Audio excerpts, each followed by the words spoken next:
बिस्मिल्लाहिर्रहमानिर्रहीम। उम्मीद करता हूँ कि तमाम बच्चे खैर वाफियत से होंगे। अच्छा बच्चों, टाइटल तो आप लोगों ने देख लिया है कि हमने बायोलॉजी के पीबीए को डिस्कस करना है। और आपको पता है, ठीक है, बायोलॉजी पीबीए क्लास 12, ठीक है। अच्छा, अब इसका जो मेगा सेशन था वो हमने लाइव जो है ना कंडक्ट करने की कोशिश की है। लाइव कंडक्ट करने की कोशिश की है, लेकिन उसके पीछे मसला क्या था कि जो ना वो लैगिंग हो रही थी बहुत ज़्यादा। ठीक है, वॉल्यूम आगे वीडियो पीछे इस तरीके से थोड़ा चल रहा था, तो उसकी बेस पे हमने उसको एंड कर दिया। तो मतलब इतनी बड़ी स्ट्रगल थी जो हमारी मेरी ज़ाय गई। अब उसकी बेस पे बच्चों मैं इसको दोबारा रिकॉर्ड करके बना रहा हूँ आप लोगों के लिए। ठीक है, रिकॉर्ड करके बना रहा हूँ। तो आई होप ये कि आप लोगों को अच्छे से अच्छी क्वालिटी जो है ना मैं प्रोवाइड करना चाहता हूँ, आप लोगों को ये फैसिलिटी प्रोवाइड करना चाहता हूँ। अच्छा बच्चों, सेकेंडली ये कि हम ऑनलाइन क्लासेस कंडक्ट करते हैं। ठीक है, ऑनलाइन क्लासेस कंडक्ट करते हैं, तो अगर आप लोगों के सिबलिंग्स वगैरह हों या आपके किसी कोई जानने वाले हों, तो 9 से 12 की क्लासेस हमारी ऑनलाइन है। अगर कोई बच्चा ज्वाइन करना चाहता है तो हमारा जो ये नंबर दिया गया है, इस नंबर पे आप लोग रब्ता कर सकते हैं। ठीक है। अच्छा, अब उसके बाद नेक्स्ट बच्चे हम पीबीए को थोड़ा डिस्कस करते हैं। आपका जो पीबीए है वो 2 सेक्शंस पर मुश्तमिल है।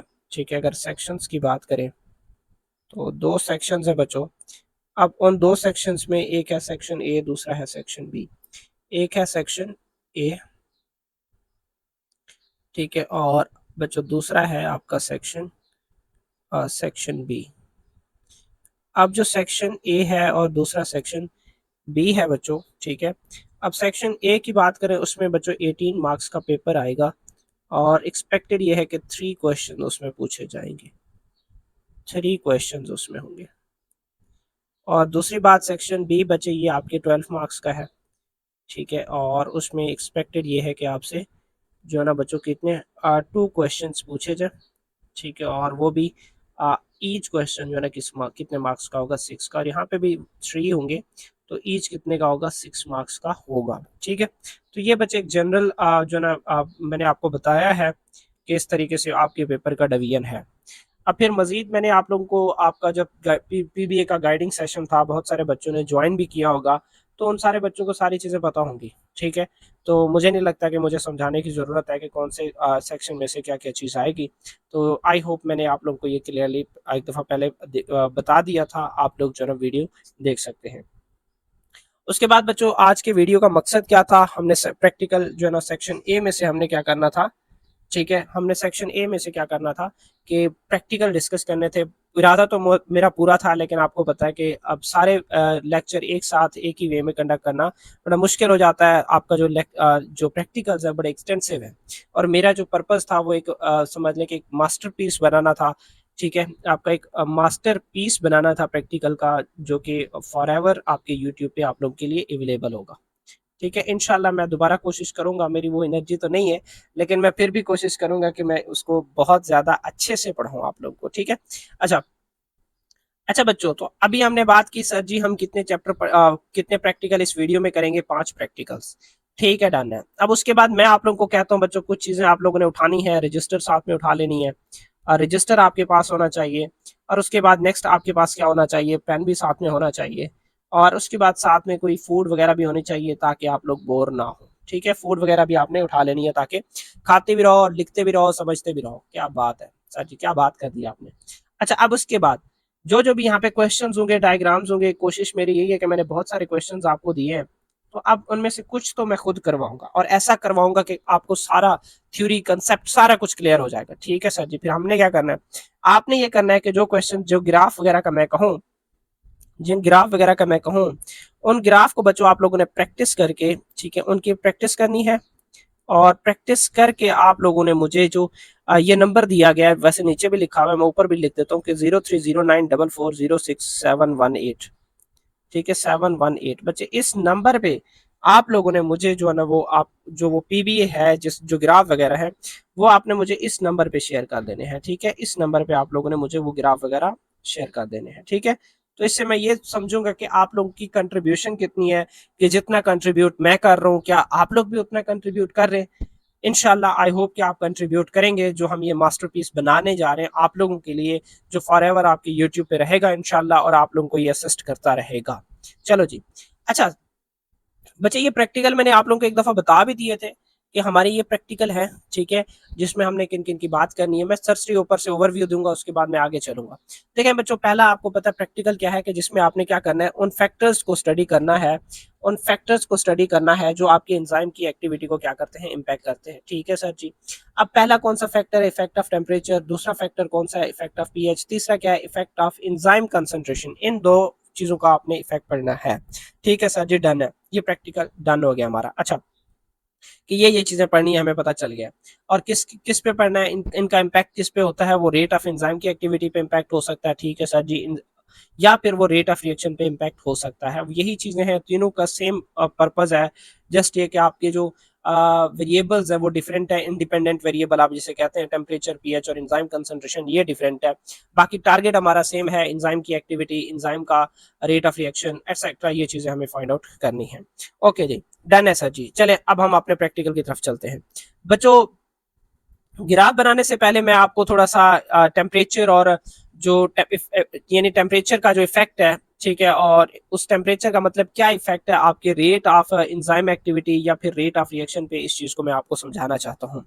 प्यारे बच्चों, आपको बताया जो टेम्परेचर है, ठीक है, टेम्परेचर है, वो डायरेक्टली प्रोपोर्शनल होता है बच्चों काइनेटिक एनर्जी के। क्या मतलब है, जब आप टेम्परेचर बढ़ाएंगे तो काइनेटिक एनर्जी बढ़ेगी।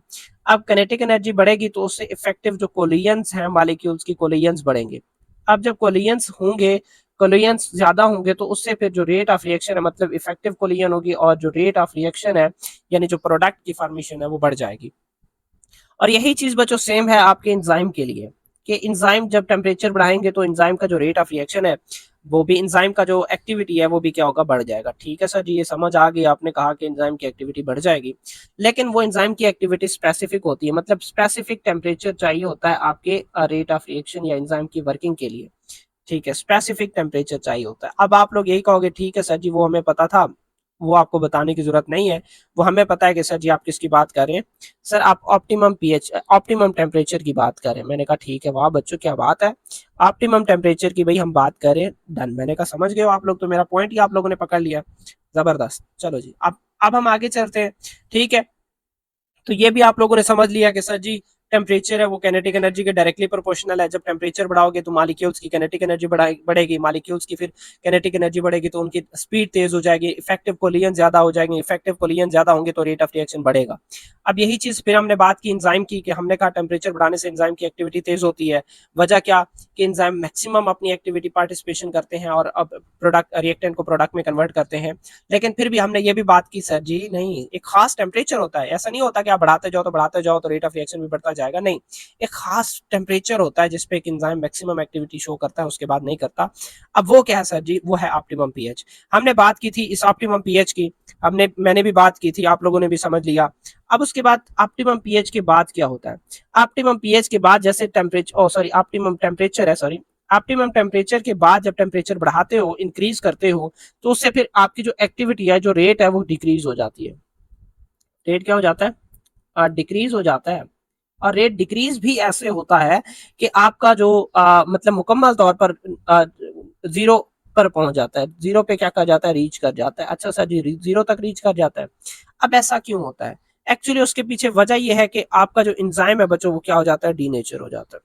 इंजाइम क्या हो जाता है, अच्छा सर जी, अभी हमें समझ आई कि आप बात करें कि एंजाइम डीनेचर हो जाता है, तो उसकी बेस पे रेट ऑफ रिएक्शन जीरो हो जाता है। ठीक है, अब डीनेचर का क्या मतलब, उसका जो एक्टिव साइट है, उसका जो 3D शेप है, एक्टिव साइट है, या फिर उसका जो 3D शेप है, 3D शेप, 3D कम्प्लेक्स जो स्ट्रक्चर है वो लॉस हो जाता है। और उसकी बेस पे क्या होता है कि हमारा जो रेट ऑफ रिएक्शन है वो डाउन हो जाता है। एक और रीजन भी है, लेकिन जब कैनेटिक एनर्जी बढ़ती है, मॉलिक्यूल्स की स्पीड बढ़ती है, एनर्जी ज्यादा होती है, स्पीड बढ़ जाती है, तो उससे उन मॉलिक्यूल्स में मौजूद बच्चे जो हाइड्रोजन बॉन्ड्स हैं, या फिर बात कर लें आप आयनिक बॉन्ड्स की, तो वो आयनिक बॉन्ड्स क्या होते हैं, ब्रेक डाउन हो जाते हैं। अब जब आयनिक बॉन्ड्स ब्रेक डाउन हो जाते हैं, हाइड्रोजन बॉन्ड ब्रेक डाउन हो जाता है, तो उससे फिर पूरा का पूरा जो स्ट्रक्चर है वो लॉस हो जाता है। इस चीज को हम किसका नाम देते हैं, स्ट्रक्चर क्या हो जाता है, लॉस हो जाता है। और इसी चीज को बच्चों हम किसका नाम देते हैं, डीनेचरेशन का नाम देते हैं। किसका नाम देते हैं, डीनेचरेशन।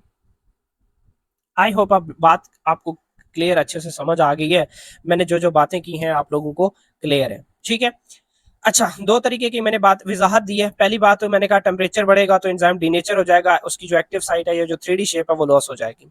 और यही चीज मैंने काइनेटिक एनर्जी से बताई है। मैंने कहा काइनेटिक एनर्जी ज्यादा होगा तो उससे मॉलिक्यूल्स की जो स्पीड अप है वो बढ़ेगी। जाहिर सी बात है, मॉलिक्यूल्स स्पीड या आप कह सकते हैं कि वो वाइब्रेट करते हैं, उनकी वाइब्रेशन होगी। अब उनकी वाइब्रेशन इस हद तक चली जाएगी कि उसके जो हाइड्रोजन बॉन्ड्स हैं, आयनिक बॉन्ड्स हैं, वो वीक हो जाएंगे और वो क्या हो जाएंगे, उसका जो स्ट्रक्चर है वो मॉलिक्यूल्स में वो डीनेचर हो जाएगा, बॉन्ड्स टूट जाएंगे, स्ट्रक्चर लॉस हो जाएगा। तो उसकी बेस पे फिर हम इस चीज को कहते हैं डीनेचरेशन।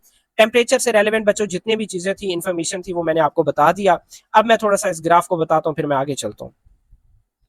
अच्छा, अब बच्चों जब आप बात आती है ग्राफ बनाने की, क्योंकि हम टेम्परेचर और रेट की बात कर रहे हैं, टेम्परेचर और दूसरा किसकी बात कर रहे हैं, हम रेट की बात कर रहे हैं बच्चों। अब इसमें मेन चीज क्या है कि टेम्परेचर एक मतलब जाहिर सी बात है, जो आपका रेट ऑफ रिएक्शन है वो डिपेंड कर रहा है आपके टेम्परेचर पे। क्यों? क्योंकि आप टेम्परेचर चेंज करेंगे तो रेट ऑफ रिएक्शन चेंज हो जाएगा।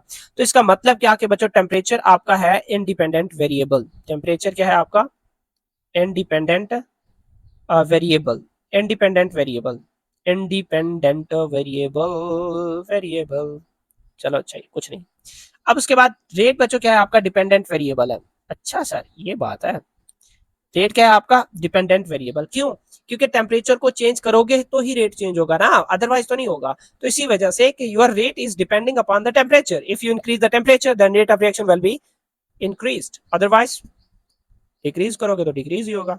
बात इतनी है, ठीक है। अच्छा सर, ये बात भी समझ आ गई। अब नेक्स्ट बात करें सर, आप मैंने कहा बच्चों कि आपका जो टेम्परेचर है उसको आपने लेना है एक्स एक्सिस पे, ठीक है सर जी, ये तो हम ले लेंगे, इसका मसला ही नहीं है। और दूसरी तरफ मैंने कहा रेट है बच्चों, रेट डिपेंडेंट वेरिएबल है तो उसको आपने वाई एक्सिस पे ले लेना है, ठीक है सर जी, ये भी ले लिया। ये बच्चों बन गया ग्राफ। अब इस ग्राफ में क्या हुआ, ये जो आपका टेम्परेचर है वो एक्स एक्सिस पे लिया, क्यों? इंडिपेंडेंट वेरिएबल है। ये आपका वाई एक्सिस है, यहाँ पे आपका रेट आ जाएगा, क्यों? क्योंकि डिपेंडेंट वेरिएबल है, ठीक है जी, आ गया। अब जैसे जैसे बच्चों हम टेम्परेचर बढ़ाते जा रहे हैं, बढ़ाते जा रहे हैं, बढ़ाते जा रहे हैं, रेट ऑफ रिएक्शन बढ़ता जाएगा, as rate of reaction is directly proportional to the temperature, ठीक है सर जी। लेकिन जैसे जैसे मजीद जाएंगे हम, फॉर एग्जांपल 40 पे पहुंचेंगे, तो 40 पे जो रेट ऑफ रिएक्शन है वो क्या हो जाएगा? मैक्सिमम होगा। लेकिन 40 से मजीद अगर हम 50 की तरफ जाएं, 50 की तरफ जाएं या फिर हम 60 की तरफ जाएं तो रेट ऑफ रिएक्शन डिक्रीज होगा, अल्टीमेटली जीरो हो जाएगा। ऐसा क्यों हुआ? ऐसा इस वजह से हुआ, जैसे अभी हमने बात की कि मॉलिक्यूल्स की वाइब्रेशन बढ़ जाती है, उसके बॉन्ड टूट जाते हैं, शेप लॉस हो जाती है, कॉम्प्लेक्स जो स्ट्रक्चर है वो डीनेचर हो जाती है, उसकी बेस पे रेट ऑफ रिएक्शन क्यों? अब मतलब क्या कि आपका एंजाइम तो सबस्ट्रेट को कन्वर्ट करेगा ही नहीं, करेगा नहीं तो फिर रेट ऑफ रिएक्शन कहां से आया? तो इसी वजह से बच्चे रेट ऑफ रिएक्शन क्या हो जाता है? जीरो हो जाता है। अच्छा, एक और चीज बता दो। देखिए बच्चों, यहाँ पे बात ऑप्टिमम टेम्परेचर की गई है, और ऑप्टिमम टेम्परेचर आपको पता है कितना होता है? वो 36 से आपका यूजुअली जो 38 तक है, वो आपका इस दौरान जो रेट ऑफ रिएक्शन है वो मैक्सिमम होता है, और आपके बॉडी का टेम्परेचर भी यही रहता है। लेकिन अगर इसका आप एवरेज बात करें तो वो एवरेज बच्चों 37 होता है, और 37 ही हम मोस्ट एक्यूरेट करते हैं। अलबत्ता आपके प्रैक्टिकल वगैरह में बच्चों जो 40 तक का जो टेम्परेचर है उसको कंसिडर किया जाता है कि 40 पे भी आपका जो रेट ऑफ रिएक्शन है वो मैक्सिमम हो सकता है, और आपका वो ऑप्टिमम टेम्परेचर भी हो सकता है। अब यहाँ पे देखें, अगर यहाँ पे गौर करें बच्चों, यहाँ पे भी 40 डिग्री सेल्सियस ही दिया हुआ है, ठीक है। यूजुअली आपने अपने तरफ से जब लिखना हो तो वहां पे आपने 37 को मोस्ट कंसीडर करना है कि ये ज्यादा सूटेबल है। अच्छा बच्चों, ये तो मैंने बात की थी टेम्परेचर की। अब उसके बाद इसी तरीके से मैं बात करता हूँ आप लोगों से पीएच की। देखो बच्चों, पीएच भी सेम है, ठीक है। अब पीएच क्या है कि हर एंजाइम का स्पेसिफिक पीएच होता है, स्पेसिफिक पीएच पे क्या करता है बच्चों? वो वर्क करता है। स्पेसिफिक पीएच पे ईच एंजाइम क्या करता है? वर्क करता है, ठीक है सर जी, समझ आ गई है। अच्छा, अब आगे क्या है? अब उस पीएच को बच्चों हम किसका नाम देते हैं? ऑप्टिमम पीएच का नाम देते हैं। ओके सर जी, डन है, ऑप्टिमम पीएच। अच्छा, अब फॉर एग्जांपल मैं कहता हूँ पेप्सिन है, पेप्सिन की पीएच क्या होती है? 2 होती है। पेप्सिन की पीएच कितनी होती है? 1 से यूजुअली हम 2 लिखते हैं, चले मैं 2 प्रॉपर लिख देता हूँ कि पेप्सिन की पीएच क्या है? 1 से, पेप्सिन की पीएच 1 से क्या है? 2 है, ठीक है सर जी, समझ आ गई है। पेप्सिन की पीएच 1 से 2 है, तो यहाँ पे पेप्सिन की जो एक्टिविटी होगी वो मैक्सिमम होगी, हम समझ गए। अच्छा, अब उसके बाद नेक्स्ट क्या है सर? अब आगे क्या कहना चाहते हैं आप? आगे मैं ये कहना चाहता हूँ बच्चों, 2 से 5 की तरफ जब जाएंगे, अब पीएच आपका क्या हो रहा है? इंक्रीज हो रहा है। पीएच क्या हो रहा है? इंक्रीज हो रहा है। अब पीएच इंक्रीज हो रहा है तो बच्चों इस केस में आपका जो रेट ऑफ रिएक्शन है वो आहिस्ता आहिस्ता से रेट ऑफ रिएक्शन क्या हो जाएगा?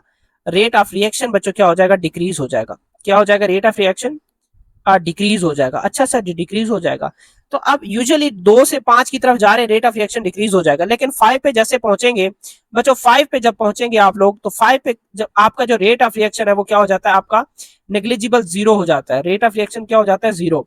क्यों बच्चे, उसके पीछे वजह यह है कि आपका जो इंजाइम है वो इनएक्टिव हो जाता है। आपका इंजाइम क्या होता है बच्चों, इनएक्टिव हो जाता है। जैसे इंजाइम इनएक्टिव हो जाता है, आपका रेट ऑफ रिएक्शन क्या हो जाता है, रेट आपका क्या हो जाता है, अभी हमने बात की, वो जीरो हो जाता है। ठीक है। अच्छा सर जी, आपने बात की इंजाइम क्या हो जाता है, इनएक्टिव हो जाता है 5 पे, लेकिन मजीद अगर आप इस चीज को सोचें जरा कि पीएच 7 तक पहुंच गई, तो पीएच 7 पे आपका जो इंजाइम है वो इनएक्टिव हो जाएगा, मतलब सॉरी कह रहा हूं, डी नेचर हो जाएगा। क्या हो जाएगा, डी नेचर हो जाएगा। अब जब एंजाइम डीनेचर हो गया, तो फिर आपका जो, फिर समझ लें कि पूरा का पूरा स्ट्रक्चर लॉस हो गया, तो फिर आपका उस वो एंजाइम किसी काम का नहीं है। इवन ये कि अगर आप पीएच को रिड्यूस भी कर देते हैं, तब भी आपका जो एंजाइम है वो वर्केबल नहीं है, अगर वो एक दफा डीनेचर हो गया है तो। इंजाइम से रेलिवेंट भी बच्चों मैंने सारी चीजें बता दी हैं। ठीक है, कि ऑप्टिमम पीएच क्या है, इंजाइम इनएक्टिव होता है तो उसके बाद मतलब जब पीएच बढ़ाते हो तो इंजाइम इनएक्टिव होता है, अगर वो भी एक स्पेसिफिक रेंज का पीएच होना चाहिए। अब जैसे 5 है, 5 पे इंजाइम इनएक्टिव है, अगर आप पीएच को रिवर्ट कर दें, पीएच को रिवर्ट कर दें बच्चों, तो फिर आपकी जो वर्किंग है वो दोबारा स्टार्ट हो सकती है एंजाइम की। लेकिन पीएच अगर आपने ज्यादा ही बियॉन्ड द लिमिट कर दी है, जैसे 7 कर दिया 2 से, तो इस केस में आपका जो एंजाइम है उसका स्ट्रक्चर डीनेचर हो जाएगा, और स्ट्रक्चर डीनेचर हो गया तो बच्चों अब वो क्या कर सकता है कि दोबारा अपनी जो एक्टिविटी है उसको कंटिन्यू नहीं कर सकता। अब बच्चों अगर इसका पीएच अगर ग्राफ बनाना चाहे तो ग्राफ स्पेसिफिक होगा, हर उस पे क्या होगा, इसका जो पीएच है वो डिफरेंट होगा। मैं यहाँ पे आपको पेप्सिन का शो करवा देता हूँ। बच्चे देखें, एक्स एक्सिस पे आपने रखना है पीएच को, क्योंकि ये इंडिपेंडेंट वेरिएबल है, और वाई एक्सिस पे बच्चे आप लोगों ने किसको रखना है, रेट को रखना है, और ये क्या है, क्योंकि ये आपका डिपेंडेंट वेरिएबल है। अब बच्चे हर एंजाइम की स्पेसिफिक पीएच होती है, मैं 0 और 2 और 4 और 6 8 और उसके बाद 10 कर रहा हूँ। अब बच्चों अगर कोई अमाइलेज वगैरह है, स्टार्च या अमाइलेज, तो बच्चे वो किस पे, 7 या 8 पे मैक्सिमम होगा। इसी तरीके से आपका पेप्सन है वो 1 और 2 पे क्या है, मैक्सिमम है। अब आपसे पूछ लिया जाए कि ये ए एंजाइम कौन सा है, ये बी एंजाइम कौन सा है, तो आई होप आप लोगों के लिए ये रिकॉग्नाइज करना आसान हो जाएगा कि ए पे सर जी क्या है, कि हमारा पेप्सन है, क्योंकि इसकी पीएच 1 से 2 के दरमियान में, और 6 से 8 के दरमियान में जो पीएच है वो आपकी अमाइलेज की है, सिल्वरी अमाइलेज की है, जो उसकी पीएच जो है ना 7 के आसपास होती है, 7 से 7.35 समथिंग, इतने तक की रेंज में हो सकता है। ठीक है, इतना ज्यादा उसका फर्क नहीं पड़ता। तो इसी तरीके से ग्राफ में आपने आइडेंटिफाई करना है कि पीएच किस एंजाइम का है, तो इस तरह का क्वेश्चन भी आ सकता है। चले अब हम जरा बात करते हैं थर्ड प्रैक्टिकल की, जिसमें बच्चों हमने बात करनी है एंजाइम कंसंट्रेशन की। देखें बच्चों, एंजाइम कंसंट्रेशन सिंपल है, इसमें कोई मसला ही नहीं है। तो कंसंट्रेशन जो है ना आपका बच्चों डायरेक्टली प्रोपोर्शनल होता है एक्टिविटी का। कंसंट्रेशन क्या है बच्चों, बोलो बोलो शाबाश। कंसंट्रेशन बच्चों डायरेक्टली प्रोपोर्शनल है किसके, एक्टिविटी के। अगर कंसंट्रेशन ज्यादा होगी बच्चों, तो उससे जो एंजाइम की एक्टिविटी क्या होगी, मैक्सिमम होगी बच्चे। कि activity of enzyme is directly proportional to the concentration, the larger the concentration, higher the concentration, higher the rate of reaction will be. तो आई होप ये भी इतना ज्यादा मुश्किल नहीं है बच्चों। इससे सिर्फ और सिर्फ हमें अगर कोई रेट फाइंड आउट करने को बोला जा सकता है, तो बच्चे उस एंजाइम के कंसंट्रेशन तो दिया होगा, आपको बोला जाएगा रेट फाइंड आउट करो, तो उसका बच्चे जो फार्मूला है वो क्या है, 1/टाइम। तो अब इस तरीके से बच्चे आप लोगों ने क्या करना है, रेट को फाइंड आउट करना है for the concentration of enzyme. I hope यहां तक बात क्लियर है। अब यहाँ पे बच्चों किस तरह के क्वेश्चन आ सकते हैं, उसके बाद हम आगे चलते हैं। देखो बच्चों, यहाँ पे 2 तरह के क्वेश्चन आ सकते हैं, 3 तरह के पूछे जा सकते हैं। अब उसमें पहला क्या है कि आपको बोला जा सकता है कि डायग्राम बनाओ, ask for the diagram, diagram के बारे में पूछा जा सकता है। अब उसके बाद ask for some analytical question, किसी एनालिटिकल क्वेश्चन के बारे में भी आपसे पूछा जा सकता है, ग्राफ से या आप टेबल वगैरह से भी। आपसे बोला जाएगा भाई ये टेबल है, इसमें एनामोलस जो रीडिंग है वो आप आइडेंटिफाई करो कौन सा है। तो आपको थोड़ा ग्राफ को गौर से पढ़ना होगा, उसके बाद आपको समझ आ जाएगा, ठीक है सर जी यहाँ पे ये चीज दी हुई है। ठीक है, चलो जी स्टार्ट करते हैं। प्यारे बच्चों, प्रैक्टिकल 1 है, क्वेश्चन टाइम है आपका। समझ लें कि क्वेश्चन टाइम का मतलब क्या, कि भाई अब आपने इस प्रैक्टिकल से रेलेवेंट जो क्वेश्चन है वो हमने सॉल्व करने। Question time, question time. अच्छा सर जी, तो इसका मतलब ये कि अब आप हमसे क्वेश्चन करेंगे? नहीं भाई, क्वेश्चन नहीं करूंगा मैं, क्वेश्चन आपको दे रहा हूं, आपने बस देख के समझना है कि किस तरीके का क्वेश्चन आता है। अच्छा प्यारे बच्चों, कभी कभी ऐसा होता है पेपर में एक इतना बड़ा स्टेटमेंट लंबा दिया जाता है, और उसकी बेस पे समझना, बंदा कंफ्यूज हो जाता है कि मैं वहां पे लिखूं क्या। और स्पेशली मेरे जैसा निकम्मा स्टूडेंट होगा तो वो यही कहेगा, दफा करो, कौन करे, छोड़, पास हो जाएंगे ना काफी है, या अगले साल दोबारा पेपर दे देंगे। तो मेरी तरह के निकम्मे स्टूडेंट माशाल्लाह से अवेलेबल होंगे और लेजी भी होंगे। ठीक है, लेकिन आप लोग तो टैलेंटेड हो सारे, मैं आप लोगों की बात नहीं कर रहा, जो मेरे वीडियो देख रहे हैं, इतनी स्ट्रगल मेहनत करके आ रहे हो, तो जाहिर सी बात है वो मेहनती होंगे ना, लाइक बच्चे होंगे। वो जो निकम्मे होते हैं वो लेजीनेस होते हैं, वो तो इतनी बड़ी स्ट्रगल नहीं करते हैं। अच्छा, अब उसके बाद ये ना कहना सर जी टोंट मार रहे हैं हमें, हाँ। अच्छा, चलो आगे चलते हैं। बच्चे, आपको क्या कहा जा रहा है? क्या group of 5 student investigated the effect of temperature on the rate of, actually ये पेप्सिन नहीं है, इस पेप्सिन की जगह आप कह लें कि रेट ऑफ किसकी, स्टार्च ब्रेकडाउन कह लें, ठीक है, स्टार्च ब्रेकडाउन, ठीक है, स्टार्च ब्रेकडाउन कह लें आप, कि स्टार्च की ब्रेकडाउन के लिए रेट पूछना है, ठीक है। Starch breakdown by the enzyme कौन सा यूज हुआ है बच्चों? माइलेज यूज हुआ है, और आपने बताना है कि क्या क्या चीज है। अब बच्चों पहले तो आप इस टेम्परेचर पे गौर करें। टेम्परेचर 10 से 20 है, 20 से 30 है, 30 से 40 है, 40 से 50 है, 50 से 60 है। ठीक है सर जी, ये तो इजी है, टेम्परेचर ही तो बढ़ रहा है ना। ओके, अब जरा रेट ऑफ रिएक्शन पे गौर करो। 0.05 से 1.18 हो गया, मतलब बढ़ रहा है। अब उसके बाद 0.18 से 0.45 है, बढ़ रहा है। अब उसके बाद 0.45 से 1.1 हो गया, सर जी बढ़ रहा है। अब उसके बाद फिर 0.35, सर जी कम हो रहा है, बढ़ते बढ़ते अचानक कम हो गया। ठीक है, कोई मसला नहीं, कम हो रहा है ना, कोई मसला नहीं है। अब उसके बाद नेक्स्ट सर जी, ये 0.35 से कहानी कहाँ पे पहुंच गई? 0.02 पे। सर ये तो बिल्कुल कम हो गया है, जहां से स्टार्ट हुआ था सर उससे भी कम हो गया है। अच्छा, तो ये बात है। तो अब हम देखते हैं इसके पीछे वजह क्या है। वजह फिर बच्चों यही है कि आपने पढ़ा था कि सर जी जैसे जैसे टेम्परेचर बढ़ाते जाएंगे रेट ऑफ रिएक्शन बढ़ता जाएगा, क्योंकि आपकी तो स्टेटमेंट यही थी ना, आप अपने स्टेटमेंट पे कायम रहो ना, कि temperature is directly proportional to rate, कि जैसे जैसे टेम्परेचर बढ़ाते जाओगे रेट बढ़ता जाएगा। लेकिन हमने एक बीच में लिमिट भी तो रखी थी ना। अब वो लिमिट याद है ना, कि हमने बात की थी ऑप्टिमम पीएच की, ओ सॉरी, लिमिट ऑप्टिमम टेम्परेचर की बात की थी, कि भाई ऑप्टिमम टेम्परेचर तक बढ़ेगा, उसके बाद नहीं बढ़ेगा। अच्छा, तो ये बात है सर, तो इसका मतलब ये कि जहां पे मैक्सिमम होगा वो उसका ऑप्टिमम होगा, उसके बाद वो डिक्रीज होगा। अच्छा ठीक है, समझ गए। तो अब यहाँ पे मैक्सिमम कहाँ है? जरा सोचने वाली बात ये है, कि सोचने वाली बात तो फिर ये है सर जी, कि यहाँ पे 40 पे सर जी मैक्सिमम शो हो रहा था बस, कि 40 पे टेम्परेचर रेट ऑफ रिएक्शन सबसे ज्यादा है, उसके बाद डिक्रीज हुआ। ठीक है सर जी, समझ आ गई है मुझे तो, हाँ आ गई है। तो अब इसी क्वेश्चन को सॉल्व करो जरा। ठीक है, स्टार्ट कर रहे हैं। अब बच्चों पहला क्या है कि आइडेंटिफाई द ऑप्टिमम टेम्परेचर, वो तो मैंने अपने प्यारे से बच्चों के लिए मैंने कर दिया, कि वो ऑप्टिमम टेम्परेचर आपका 40 है, जहां पे रेट ऑफ रिएक्शन क्या है? मैक्सिमम है। ये तो देखे मैं कितनी केयर करता हूँ आपकी, आप लोग यकीन ही नहीं मानते, आप लोगों को तरस ही नहीं आता मुझ पे। अच्छा चले, खैर है, छोड़ो, मजाक कर रहा था। अच्छा, इमोशनल हो गया था थोड़ा ज्यादा। अच्छा, अब describe the trend of rate of reaction as the temperature increases from 10 to 40 degree Celsius. अच्छा सर, इतनी सी बात है कि भाई आपका 10 से 40 तक रेट ऑफ रिएक्शन का जो ट्रेंड है वो आपने बताना है। ट्रेंड से इतनी सी बात है कि भाई रेट ऑफ रिएक्शन है, टेम्परेचर हमने बढ़ाया, टेम्परेचर इंक्रीज हुआ, इतनी सी ट्रेंड बताना है ना। टेम्परेचर बढ़ाया, जो रेट है वो भी इंक्रीज हुआ, रेट क्या हुआ? इंक्रीज हुआ। अच्छा, अब वो कह रहे हैं कि use the term kinetic energy. अब ये क्या कह रहा है? अच्छा अच्छा, एक मिनट सर जी, आपने कल पिछले स्लाइड में बोला नहीं था कि टेम्परेचर बढ़ाएंगे तो काइनेटिक एनर्जी बढ़ेगा? अच्छा अच्छा, अब समझ आ गई है। सर जी उसका तो ये था, हमने ये पढ़ा था कि सर हम टेम्परेचर जब बढ़ाएंगे, आपने बताया था कि टेम्परेचर बढ़ाएंगे तो काइनेटिक एनर्जी बढ़ेगी। अच्छा, काइनेटिक एनर्जी बढ़ेगी तो रेट बढ़ेगी, क्यों रेट क्यों बढ़ेगी? एक्चुअली सर बात पता है क्या है? बात ये मैं आपको बताता हूँ, वो क्या है, बड़े कुछ होते हैं ना ऐसे क्यूट क्यूट स्टूडेंट्स, जैसे समझाते हैं। ठीक है, अच्छा सर जी मैं बताता हूँ आपको, वो क्या है, कि सर जी जब काइनेटिक एनर्जी बढ़ाया था तो मॉलिक्यूल्स की स्पीड ज्यादा हो जाती है, वेलोसिटी ज्यादा हो जाती है, फिर वो इफेक्टिव उनमें कोलिजन स्टार्ट हो जाती है, वो टकराने लग जाते हैं।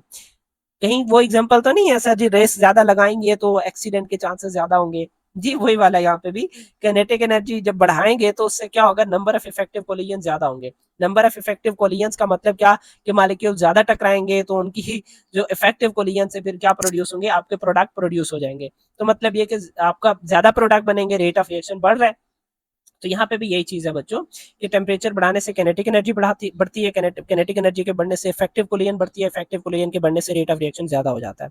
और इवन एंजाइम के केस में भी यही है, कि एंजाइम जैसे जैसे रेट ऑफ रिएक्शन बढ़ाओगे तो एंजाइम की एक्टिविटी इंक्रीज होगी, लेकिन एक स्पेसिफिक टेम्परेचर पे एंजाइम की एक्टिविटी क्या हो जाती है? मैक्सिमम हो जाती है। उसके बाद अगर मजीद बढ़ाएंगे तो रेट ऑफ रिएक्शन क्या हो जाएगा? कम हो जाएगा। वजह क्या, कि एंजाइम डीनेचर होगा, एंजाइम वर्क नहीं करेगा। ओके सर जी, डन है। अगले क्वेश्चन की तरफ चले सर। अब अगला क्वेश्चन है कि what is explain what what what what what what what explain what is happening to the active site of the enzyme at 50 to 60 degree Celsius. क्या आप 50 से 60, ये जरा गौर करें ना इधर, ये कि आप 50 से 60 की तरफ जाए ना, कि ये आपका 50 है और ये 60 है। इस पे वो कह रहे हैं कि रेट ऑफ रिएक्शन जैसे कम क्यों हो रहा है, ठीक है, कम क्यों हो रहा है, वजह पता है हमें, क्योंकि एक्टिव साइट डीनेचर हो गए हैं सर जी, एक्टिव साइट डीनेचर हो गए हैं तो रेट ऑफ रिएक्शन कम हो रहा है।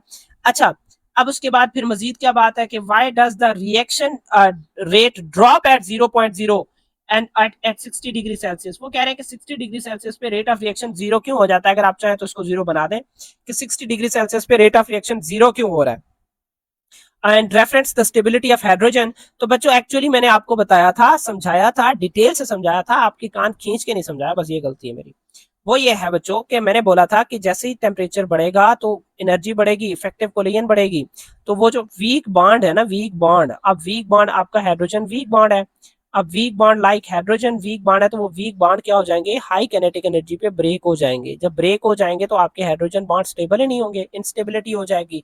इवन ये कि आपके एंजाइम का स्ट्रक्चर लॉस हो जाएगा, कंप्लीट स्ट्रक्चर डीनेचर हो जाएगा। जब डीनेचर हो जाएगा तो रेट ऑफ रिएक्शन जाहिर सी बात है जीरो पे ही पहुंचना है। रेट ऑफ रिएक्शन क्या हो जाएगा, बोलो बच्चों, रेट ऑफ रिएक्शन क्या हो जाएगा, जीरो हो जाएगा सर जी। चलें जी, समझ गए हो आप लोग। अच्छा, अब मेरे प्यारे से स्मार्ट बच्चे हैं, अब लास्ट क्वेश्चन ग्राफ का है हमारा, कि construct the graph for the following data. अच्छा सर जी, ग्राफ बनाना है सर, अभी आपने समझाया उसी तरीके से हम तो अभी कर लेंगे ग्राफ, आपको समझाने की जरूरत ही नहीं है। मैं कहता हूँ वाह क्या बात है, कि सर जी आपने क्या बोला, क्या बोला सर जी, आपने टेम्परेचर को एक्स एक्सिस पे रखा था। मैंने कहा ठीक है, जबरदस्त, आप समझ गए हो। फिर आपने बोला था सर जी, क्या बोला था कि सर जी रेट को आपने कहाँ पे रखा था, वाई एक्सिस पे रखा था उधर आपने पिछले स्लाइड में। मैंने कहा ठीक है, ये भी समझ गए हो। ओके, अब ये रेट एक्चुअली, सॉरी रेट मैं टेढ़े हाथ से लिख रहा हूँ तो सॉरी, ये रेट है, ठीक है, ये रेट है। अब उसके बाद सर जी देखें कि जैसे जैसे आप टेम्परेचर, आपने टेम्परेचर बढ़ाया, रेट ऑफ रिएक्शन बढ़ा, एक टाइम ऐसा था मैक्सिमम था, फिर उसके बाद डिक्रीज हो गया। ओके जी। अच्छा बच्चों, अब एक चीज मैं आपको बता दूं, पहली बात तो ये कि जो टेम्परेचर की वैल्यूज है वो यहाँ पे आप लोगों ने लिखनी है, वैल्यूज को आपने मेंशन करना है। अगर वैल्यूज मेंशन नहीं करोगे तो आपको नंबर कम मिलेंगे। दूसरी बात ये कि रेट ऑफ रिएक्शन की ये वैल्यूज भी आपने क्या करनी है, यहाँ पे मेंशन करनी है। अगर मेंशन नहीं करोगे तो मार्क्स नहीं मिलेंगे, मार्क्स कट हो जाएंगे। ठीक है, आपने अगर ग्राफ ये सही बना हुआ है, ठीक है, आप बेशक इसको यहाँ पे कर ले 40, ठीक है, 40 डिग्री सेल्सियस है, ऑप्टिमम टेम्परेचर है, लेकिन फिर भी अगर इस तरीके से करोगे बच्चों आपको मार्क्स मिलेंगे हाफ, फुल नहीं मिलेंगे। फुल चाहिए तो फिर इन वैल्यूज को यहाँ पे आपने लिखना है, जैसे आप यहाँ पे 0, 20, ओ सॉरी 0 कह लो, 10 कह लो, उसके बाद ये 20 कह लो, क्या है 20 कह लो, 30, 40, उसके बाद 50 एटसेट्रा। तो इस तरीके से वैल्यूज आपने लास्ट में लिखनी है। आई होप ये प्रैक्टिकल बच्चों आप लोगों को क्लियर है। अब मैं आगे चलता हूँ। अब बच्चे प्रैक्टिकल 2 है आपके पेप्सिन के एंजाइम के बारे में है, पेप्सिन की एक्टिविटी का कहा जा रहा है, एल्ब्यूमिन आपको दिया हुआ है। मैं जरा समझाता हूँ आपको कि वो कह रहे बच्चे बच्चे थे माशाल्लाह से 5-6 बच्चे थे, निकम्मे बच्चे थे, मस्ती कर रहे थे कि उन्होंने 5 टेस्ट ट्यूब ले लिए। एक्सपेरिमेंट के लिए एक चाहिए था लेकिन उन्होंने क्या ले लिए, 5 ले लिए, 5 पूरे टेस्ट ट्यूब ले लिए उन्होंने, पूरे के पूरे 5। ठीक है सर जी 5 ले लिए, ठीक है, हम भी ले लेते हैं, हम भी समझ लेते हैं कि क्यों लिए उन्होंने। अब बच्चे उन्होंने कहा कि स्टूडेंट थे, उन्होंने इस तरीके से 5 टेस्ट ट्यूब लिए, ठीक है, ये एक हो गया, ये थोड़ा सीधा बना लेता हूँ, ये टेस्ट ट्यूब बच्चे उन्होंने ले लिए। अब उसके बाद वैसे तो ये 5 से भी ज्यादा होते हैं, अगर लिया जाए तो, देखा जाए तो हर का पीएच डिफरेंट कर दो, ठीक है। तो अब इन हर की पीएच अलग है, चले मैं इसका 1 करता हूँ, इसका 2 करता हूँ, इसका 3 करता हूँ, इसका 4 करता हूँ, ये 4 हो गया। अच्छा अच्छा अच्छा, अब उसके बाद ये मैं कहता हूँ ये 5 है, ये क्या है, ये 5 है। अब ये पीएच 5 आपके टेस्ट ट्यूब में 5 इनकी पीएच दी हुई है। अब इसमें मैंने डाल दिया एल्ब्यूमिन, क्या डाल दिया, एल्ब्यूमिन इसमें थोड़ा सा डाल दिया, एग वगैरह, ठीक है, एग वगैरह मैंने डाल दिया, इसमें भी डाल दिया, उसमें भी डाल दिया, ठीक है, इसमें भी मैंने डाल दिया, और इसमें भी ये एग वगैरह डाल रहा हूँ, ये इसमें भी डाल दिया एग, और इसमें भी एग वगैरह डाल दिया, और इसमें भी एग वगैरह डाल दिया। अच्छा जी, अब एग भी डल गया। अब आपसे क्या पूछा जा रहा है कि भाई आपने क्या करना है, जाहिर सी बात है कि आपने इसमें पेप्सिन डाल दिया, ठीक है, एल्ब्यूमिन तो डाला हुआ है ना, अभी मजीद आपने इसमें पेप्सिन डाल दिया, पेप्सिन डाल दिया, पेप्सिन सोल्यूशन डाल दिया, पेप्सिन सोल्यूशन डाल दिया, पेप्सिन सोल्यूशन डाल दिया। ये आपका एग है बच्चों, एग यानी एल्ब्यूमिन है, और ये यहाँ से आपका क्या डल रहा है, पेप्सिन डल रहा है, ठीक है जी। अब बच्चे आपने डाल दिया पेप्सिन, एल्ब्यूमिन डाल दिया, डिफरेंट कंडीशंस आपने हर, ये चारों जो टेस्ट ट्यूब है, इन टेस्ट ट्यूब की जो कंडीशन है वो डिफरेंट है। टेस्ट ट्यूब की जो कंडीशंस है वो क्या है, डिफरेंट है, जाहिर सी बात है एक आपके लिए सूटेबल होगा जहां पे मैक्सिमम कंडीशन होगी, बाकियों का नहीं होगा। अच्छा ठीक है सर जी, समझ आ गई है। अब सर यहाँ पे देखें कि मैं इस चीज को दोबारा समझाता हूँ, हो सकता है कंफ्यूज हो जो स्टेटमेंट के हवाले से, मैं दोबारा रीड करके समझाता हूँ एक दफा। देखें बच्चों, मैंने कहा कि स्टूडेंट्स ने 5 टेस्ट ट्यूब प्रिपेयर किए हैं और उनकी फिक्स कंसंट्रेशन पेप्सिन की थी और एल्ब्यूमिन एग की थी। The pH of each tube was adjusted different using different buffer, मतलब उनका कंसंट्रेशन सेम था, एंजाइम कंसंट्रेशन सेम था, एग की कंसंट्रेशन सेम थी, एल्ब्यूमिन की कंसंट्रेशन सेम थी, लेकिन जो चीज चेंज था वो उनका पीएच था। पीएच को उन्होंने चेंज कर दिया, जैसे मैंने बोला कि एक का 1 हमने रख दिया, एक का हमने 2 रख दिया पीएच, एक का हमने 3 पीएच रख दिया, तीसरे का हमने 4 रख दिया और पांचवे का पीएच कितना रख दिया, 5 रख दिया। ठीक है, अब वो वेट कर रहे हैं कि टाइम टू क्लैरिटी, कि कब जो ना आपका जो प्रोटीन का जो सोल्यूशन है वो क्लियर होगा, यहाँ से जो एंजाइम है वो अपनी एक्टिविटी मैक्सिमम करेगा। ओके, मतलब उसका जल्दी काम खत्म हो जाएगा या ज्यादा से ज्यादा हो जाएगा, किस पीएच पे वो वर्क करेगा प्रॉपरली। ठीक है, the time to clarity was measured and converted into the rate of reaction, कि कौन सा क्या होगा, जल्दी कन्वर्ट हो जाएगा, मतलब क्लियर सॉल्यूशन में कन्वर्ट हो जाएगा, जिससे हमें पता चलेगा कि यहाँ पे एंजाइम ने जल्दी काम किया और सही काम किया और जल्दी हमारा जो सोल्यूशन है वो क्लियर हो गया, एल्ब्यूमिन वगैरह खत्म हो गया, उसकी ब्रेक डाउन हो गई, आपका जो डिजायर्ड प्रोडक्ट था वो प्रोड्यूस हो गया। अच्छा, अब बच्चे क्वेश्चन तो हम पढ़ ही लेंगे, लेकिन आप इस टेबल को समझें। टेबल में क्या दिया हुआ है, पीएच 1 है तो यहाँ पे रेट ऑफ रिएक्शन 1 यूनिट पर मिनट है। अब उसके बाद पीएच 2 है तो रेट ऑफ रिएक्शन 4.2 यूनिट पर मिनट हो गया है। अब उसके बाद 3 है तो ये 2.1 हो गया, उसके बाद 4 है तो 0.5। अब उसके बाद 5 6 7 यहाँ पे जो रेट ऑफ रिएक्शन है वो क्या हो गया, रेट क्या हो गया बच्चों, मुकम्मल तौर पर 0 हो गया, ड्रॉप हो गया। अच्छा, अब उसके बाद अब इससे रेलिवेंट आप लोगों ने क्वेश्चन ढूंढने हैं। अब क्वेश्चन फर्स्ट क्या है बच्चों आपका, कि based on the data identify the pH for the pepsin, कि पेप्सिन के लिए आपने पीएच फाइंड आउट करना है। इस डाटा को मद्देनजर रखते हुए वो जगह जहां पे एक एंजाइम मैक्सिमम वर्क शो करता है वो उसकी ऑप्टिमम पीएच है। तो यहाँ पे जो ऑप्टिमम पीएच है बच्चों वो क्या हो जाएगा, वो आपका 4 हो जाएगा। ठीक है, अच्छा अब उसके बाद ठीक है, उसके बाद अगर मैं आपको बात करूं आगे, मजीद क्या बात करूं कि describe the trend in enzyme activity as the pH increases from 2 to 5। ठीक है, अब वो कह रहे हैं कि एंजाइम की एक्टिविटी या एंजाइम का जो ट्रेंड है आपने उसको डिस्क्राइब करना है। ठीक है, एंजाइम की एक्टिविटी है तो आपने उसका ट्रेंड को डिस्क्राइब करना है, कि जैसे आपने पीएच 2 से 5 की तरफ आपने बढ़ाई ना, लाइक दिस, यहाँ पे आप देखें लाइक कि ये 2 से आप बात कर ले 3 4 5। अब जैसे जैसे यहाँ पे देखें कि आपका जो पीएच है एंजाइम का, मतलब जैसे आप पीएच को इंक्रीज करते गए हो तो एंजाइम की एक्टिविटी पे क्या असर पड़ता है। ठीक है, कि ट्रेंड इन एंजाइम एक्टिविटी, के एंजाइम की जो एक्टिविटी है उसका ट्रेंड बताएं जब आपने पीएच इंक्रीज किया 2 to 5। अब इस दौरान क्या हुआ, मैं इसको इरेज करता हूं सबको। ठीक है, इरेज करता हूं सबको और दोबारा बताता हूं आपको। देखो बच्चों, अब आपको पता है कि जब 2 to 5 पीएच बढ़ाते हो, मैंने उसी वक्त ही आपको ये चीजें समझा दी थी, उसी चीज वक्त मैंने ये चीजें समझा दी थी कि एंजाइम की जो एक्टिविटी है बच्चे वो क्या हो जाती है, एक्टिविटी क्या हो जाती है, डिक्रीज होने लग जाती है, डिक्रीज। और उसके बाद फिर मैंने बोला 5 पे एंजाइम इनएक्टिव हो जाता है, क्लियर स्टेटमेंट, इनएक्टिव हो जाता है। अच्छा, अब उसके बाद नेक्स्ट क्या चीज है, ये भी हमने पढ़ लिया। अब उसके बाद मजीद क्या चीज है, अब सर जी 5 पे एंजाइम इनएक्टिव हो गया, मतलब वो रिवर्स जा रहा है, ट्रेंड डाउन ट्रेंड जा रहा है। ठीक है, और उसके बाद 5 पे जो है ना हमारा जो रेट ऑफ रिएक्शन है उसका जो रेट है वो 0 हो गया। 5 पे रेट क्या हो गया, 0 हो गया। ठीक है सर जी, समझ आ गया, 0 हो गया। अच्छा, अब यहां तक भी बात क्लियर सर जी, हम ये लिख भी लेंगे कि describe the trend in enzyme activity as the pH increases from 2 to 5। वो हमने पढ़ लिया कि एंजाइम की एक्टिविटी क्या होती है, डिक्रीज होती है। अब क्यों डिक्रीज होती है, कैसे डिक्रीज होती है, हमने बात की कि उस एंजाइम बेस्ट वर्क करता है 2 पे, जैसे हम ऊपर जाएंगे एंजाइम की एक्टिविटी डिक्रीज होगी जैसे पीएच बढ़ेगी। अब 5 पे इनएक्टिव हो जाती है। अब उसके बाद अगर आपसे पूछा जाए कि पेप्सिन का जो पीएच है वो 7 तक पहुंच जाए तो उससे वो क्या हो जाता है, डीनेचर हो जाता है।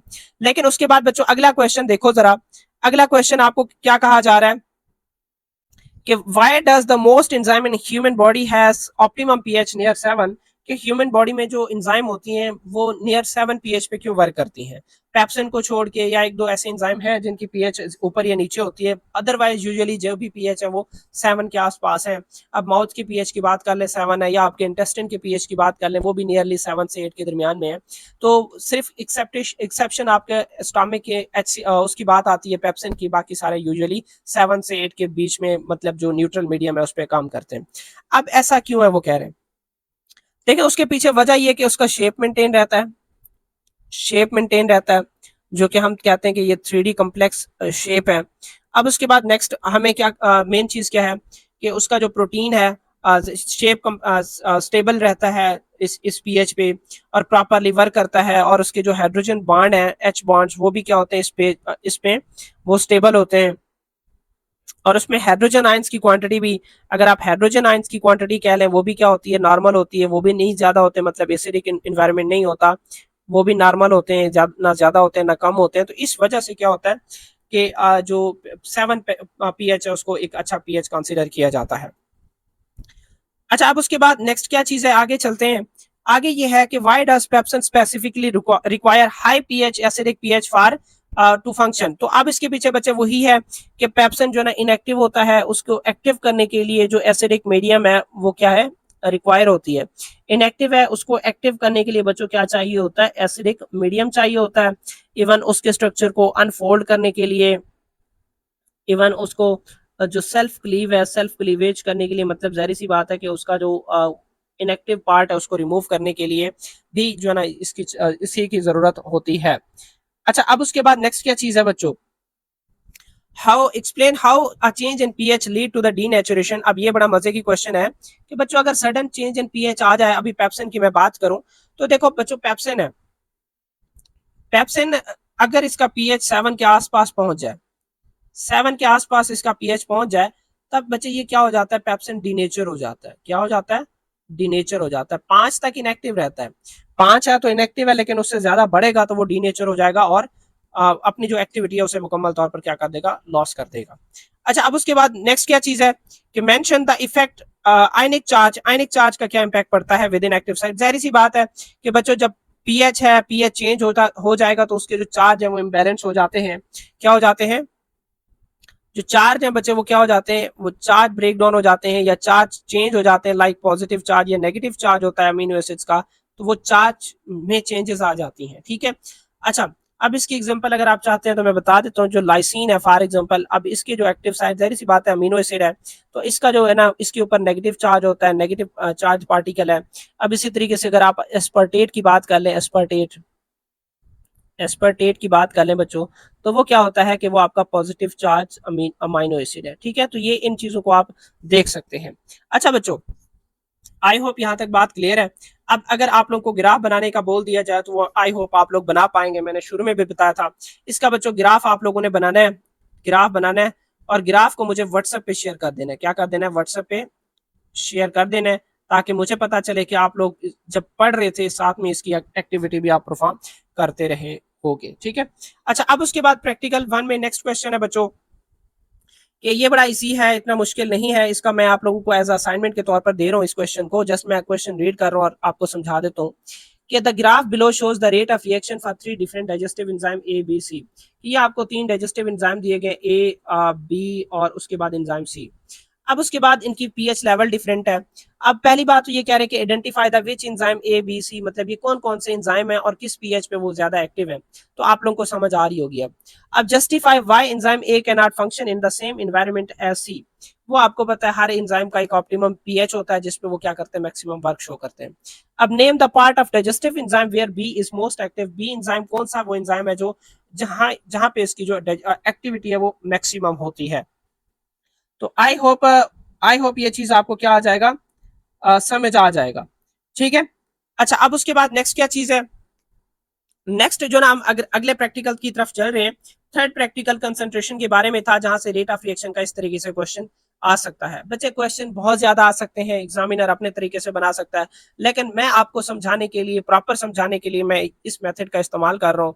अगर आप इस मेथड को ग्रिप कर सकते हैं तो आपकी बहुत बड़ी अचीवमेंट हो जाएगी आपके इन प्रैक्टिकल को समझने में और प्रैक्टिस करने में। ठीक है, आई होप आप लोग इस चीज को समझ रहे होंगे और साथ में प्रैक्टिस भी करते आ रहे होंगे।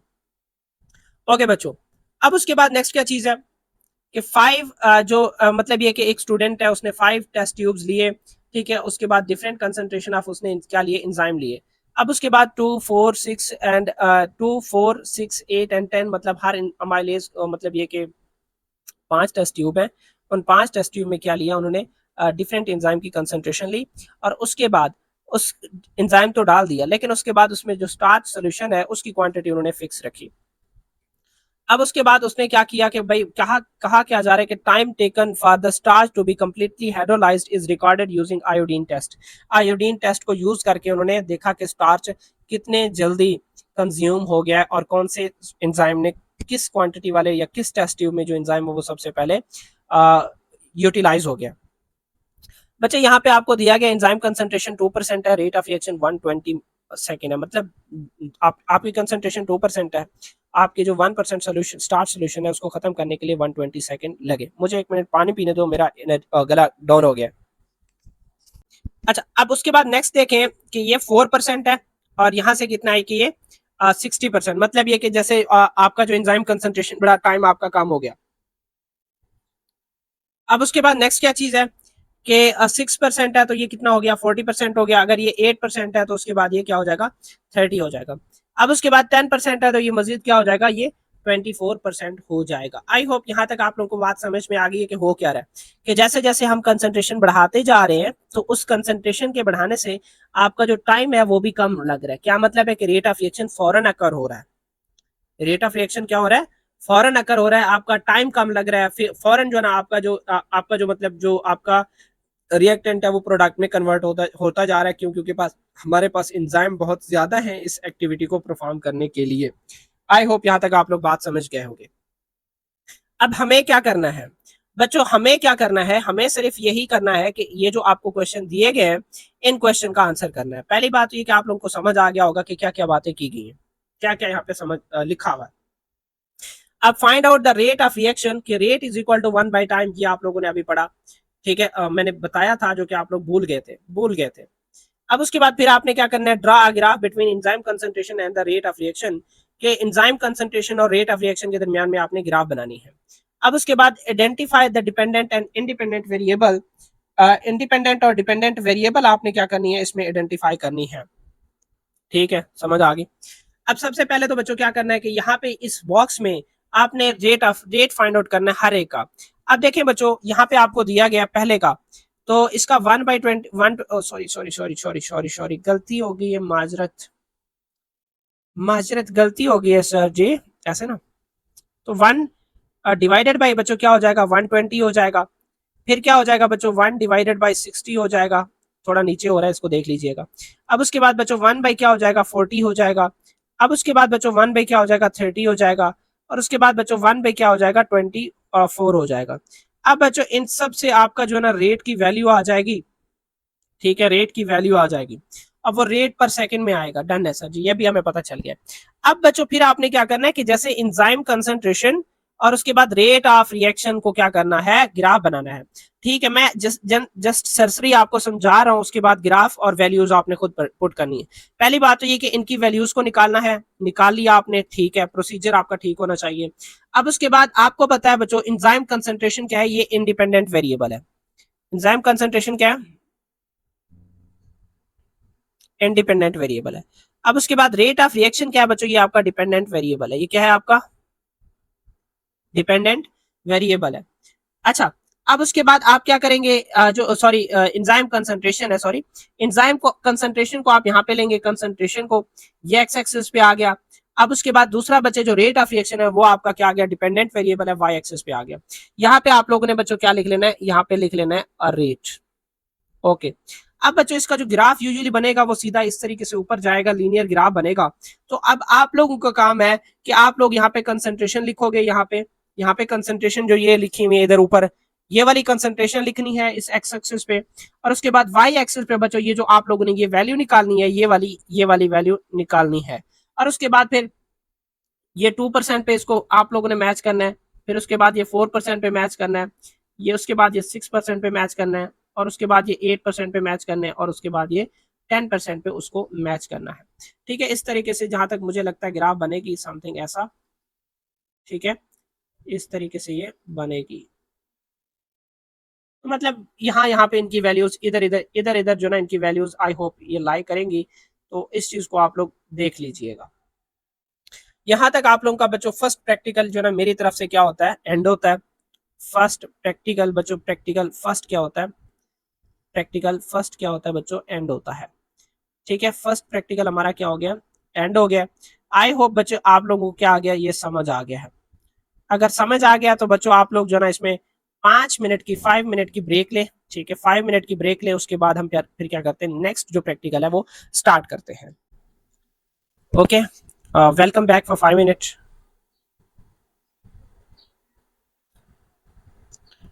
Welcome back after 5 minute. ठीक है, तो अब हम बच्चों सेकंड अपना प्रैक्टिकल डिस्कस करने जा रहे हैं। ठीक है, सेकंड प्रैक्टिकल क्या है कि preparation of weight volume solutions या मोलर सॉल्यूशंस आपने प्रिपेयर करने and making simple and serial solutions, and उसके बाद क्या है फ्रॉम स्टॉक सॉल्यूशन, कि स्टॉक सॉल्यूशन से आपने सिंपल और सीरियल सॉल्यूशन बनाने हैं, और उसके बाद आपने जो मतलब जो मोलर सॉल्यूशन है वो प्रिपेयर करना है। ठीक है, अच्छा बच्चों, पहली बात तो ये कि यूजुअली अगर मैं बात करूं, चले मैं बाद में आपको मोलर सॉल्यूशन मोलैरिटी सॉल्यूशन के बारे में बता दूंगा, ठीक है, वो मैं बाद में बताऊंगा, या पहले मैं वही आपको बता देता हूँ, उसके बाद फिर हम आगे चलते हैं। बच्चों पहले आपको पता होना चाहिए कि व्हाट इज मोलैरिटी। मोलैरिटी क्या चीज है? मोलैरिटी, अच्छा, अब जो मोलैरिटी क्या चीज है कि मोलैरिटी कहते हैं कि नंबर ऑफ सॉल्यूट या अमाउंट ऑफ सॉल्यूट आप कह लें, amount of solute divided by amount of solution. अच्छा, अब एक और चीज, जो अमाउंट ऑफ सॉल्यूट है बच्चे वो आपका ग्राम्स में होना चाहिए, और जो सोल्यूशन है वो किसकी फॉर्म में होना चाहिए? लीटर की फॉर्म में होना चाहिए। लीटर को हम एज अ वॉल्यूम कंसीडर करते हैं, ग्राम को एज अ वेट कंसीडर करते हैं। तो इसी तरीके से आप ये भी कह लें कि वेट बाय वॉल्यूम, तो इस चीज को भी हम मोलैरिटी का नाम देते हैं, या फिर amount of solute in grams dissolved in amount of solution. अब इसका क्या मतलब है? सिंपल सिंपल बच्चों मैं आपको बताता हूँ कि बच्चों ये आपका क्या है, ये आपका बीकर है। अब इस बीकर में आपने 10 ग्राम किसी सॉल्यूट के लिए और थोड़ा सा मतलब उसमें पहले पानी डाल दिया। सर आप ये कहेंगे सर यहाँ से पानी निकल जाएगा, नहीं नहीं भाई, यहाँ से बंद कर रहे हैं हम, ठीक है। तो चलें ये देखें, अब बच्चों ये मैंने इसमें आपका जो सॉल्यूट है वो डाल दिया। अब सॉल्यूट को अब हमने अच्छे तरीके से मिक्स करना है, शेक करना है प्रॉपरली, ताकि आपका चीनी हल हो जाए, नीचे ना बैठे। अब उसके बाद ठीक है सर जी, हमने मिक्स भी कर लिया, शेक भी कर लिया। अब उसके बाद फिर हमने इसमें डाल देना है वाटर, और हमने वाटर डाल देना है अनटिल जब इसका जो 1000 ml है वो कंप्लीट हो जाए। अच्छा, अब एक और बात भी बोलेंगे, सर जी अगर मैं सोचूं आप अपना दिमाग लड़ाएंगे, तो सर जी 10 ग्राम तो आपने डाला, क्या सॉल्यूट डाला, समझ आ गई, सॉल्यूट डाल दिया। अब उसके बाद सर आपने वाटर डाला उसमें, या सॉल्वेंट डाला। सर आपने वाटर उसमें कितना डाला था? यही 990 डाला था, 990 डाला था आपने। मैं कहूंगा नहीं, आप लोग कहोगे सर जी टोटल फिर 1000 कैसे हुआ? एक्चुअली बच्चे सॉल्यूट जो ना एक सॉलिड पार्टिकल है, अब इसकी डेंसिटी है, जब ये वाटर में डिसॉल्व करते हो तो इसमें एक्सपेंड होने की सहूलियत है। हो सकता है कि वो वाटर मालिक्यूल्स को अपने साथ उसके साथ मतलब बॉन्ड बना के थोड़ा एक्सपेंड हो जाए, तो जिसकी बेस पे फिर वॉल्यूम बढ़ जाएगा। तो इसी वजह से यूजुअली हम यही मार्किंग को देखते हैं, बस इस मार्किंग को, इस लेबलिंग को हमने नजर में रखना है कि पानी डालते जाओ डालते जाओ डालते जाओ, जब तक इसका वॉल्यूम 1000 ml नहीं हो जाता। तो इस तरीके से बच्चे जो है ना आपका एक जो सोल्यूशन प्रिपेयर होता है, और इस सोल्यूशन में हमने आपका जो 1000 वॉल्यूम है सोल्यूशन का, उसी में आपका 10 ग्राम जो सॉल्यूट है वो डिसॉल्व है। मैं इस चीज को रिपीट करता हूं बच्चों, आपका 10 ग्राम जो सॉल्यूट है वो आपके 1000 जो मोलर सोल्यूशन है उसमें डिसॉल्व है। अब एक चीज क्लियर सुन लो, क्लियर कट अपने कान में बिठा लो कि आपका जो सॉल्यूट है और आपका जो मतलब जो सोल्यूशन है या पूरा सॉल्वेंट, उसका टोटल जो वॉल्यूम है वो 1 लीटर है या 1000 मिलीलीटर है। तो इससे ना ऊपर ना ज्यादा नहीं है, इस चीज को क्लियर कर लेना है। और सेकेंडली क्या चीज कि मोलैरिटी की जब हम बात करें तो इसको हम किस में मेंशन करते हैं? किस में मेंशन करते हैं? एम की, कैपिटल एम की फॉर्म में मेंशन करते हैं। अब चूंकि मोलैरिटी की बात कर रहे हैं तो मोलैरिटी एक्चुअली वॉल्यूम पे डिपेंड करता है, और वॉल्यूम आपको पता है टेम्परेचर के इनवर्सली प्रोपोर्शनल है।